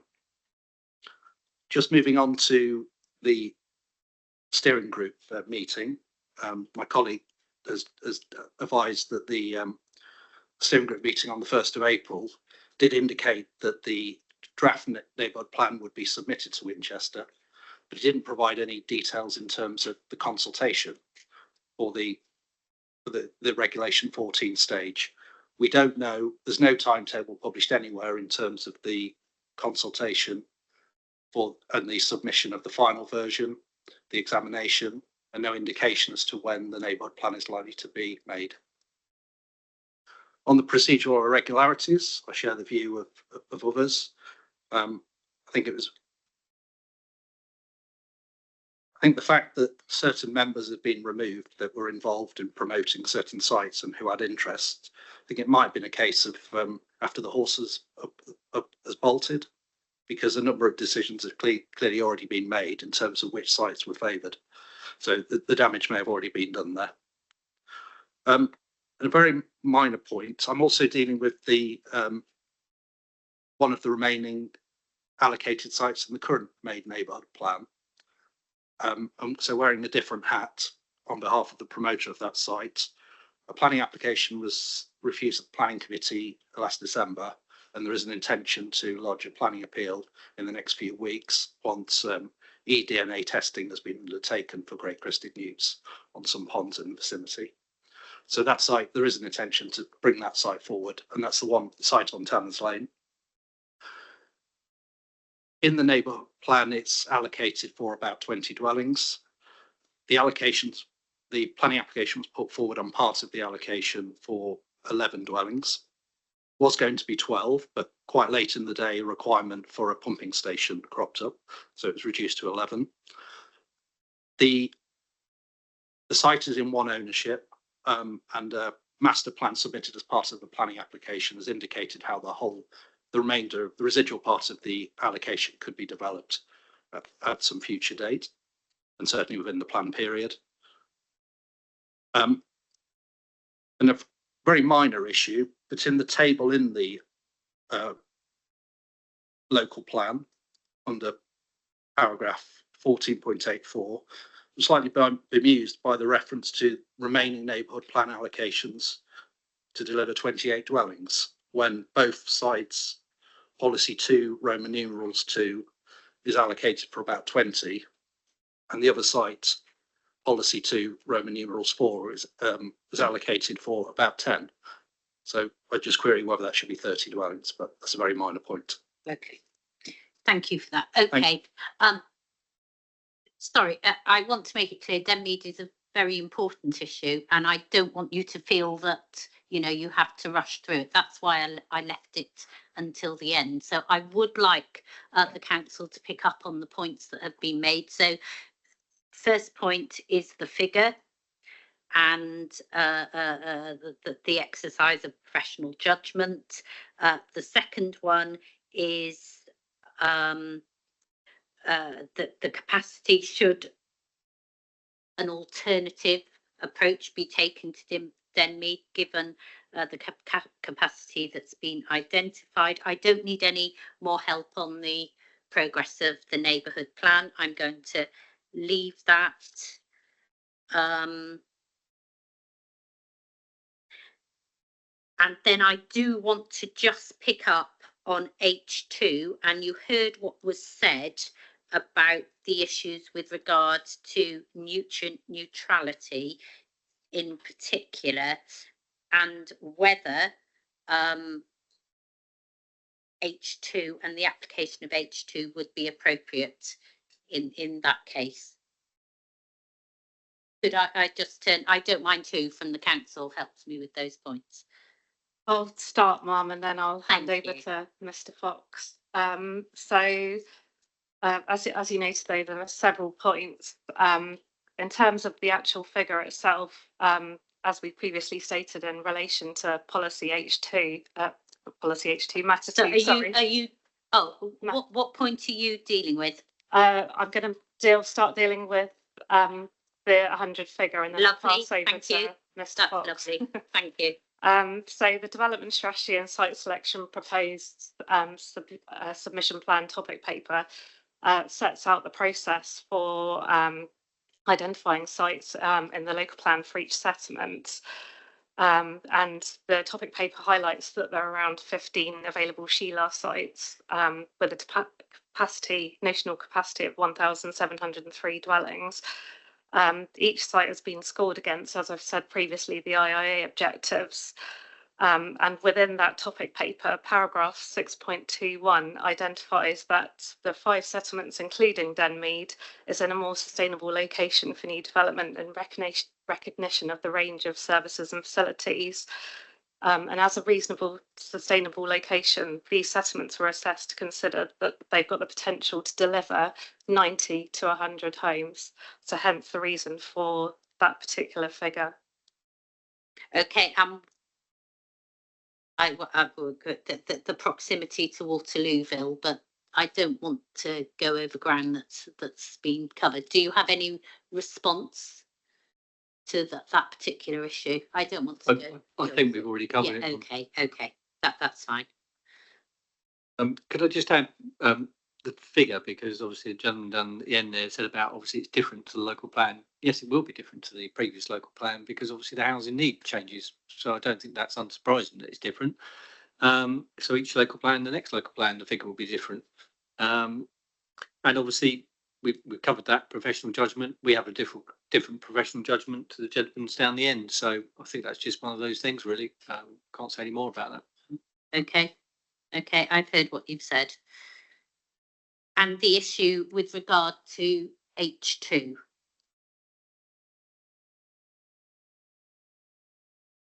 And whether there is a justification for H2 not to apply on the basis of what's been said. So in terms of H2, we've mentioned in our hearing statement that some sites are obviously being pushed back to 2030 so that nutrient mitigation can be provided. So it allows that time really for sites to be occupied so that the strategic mitigation can come forward. Yes, but you heard from Persimmon there, who was suggesting that in the case of Denmead, that wouldn't be a relevant factor. Well, I think obviously with Denmead, just be clear, it's nitrates, not phosphorus as well. Yeah. And obviously, as we discussed the other day, obviously nitrates is slightly easier to deal with than phosphorus, which obviously affects Winchester town and that area.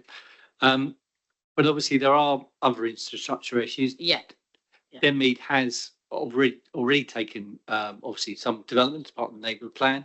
It's also we had a long discussion with the parish council about basically parklands, which probably encourage you to see. It's basically an industrial area that's had PD, basically where kind of industrial areas been converted to residential.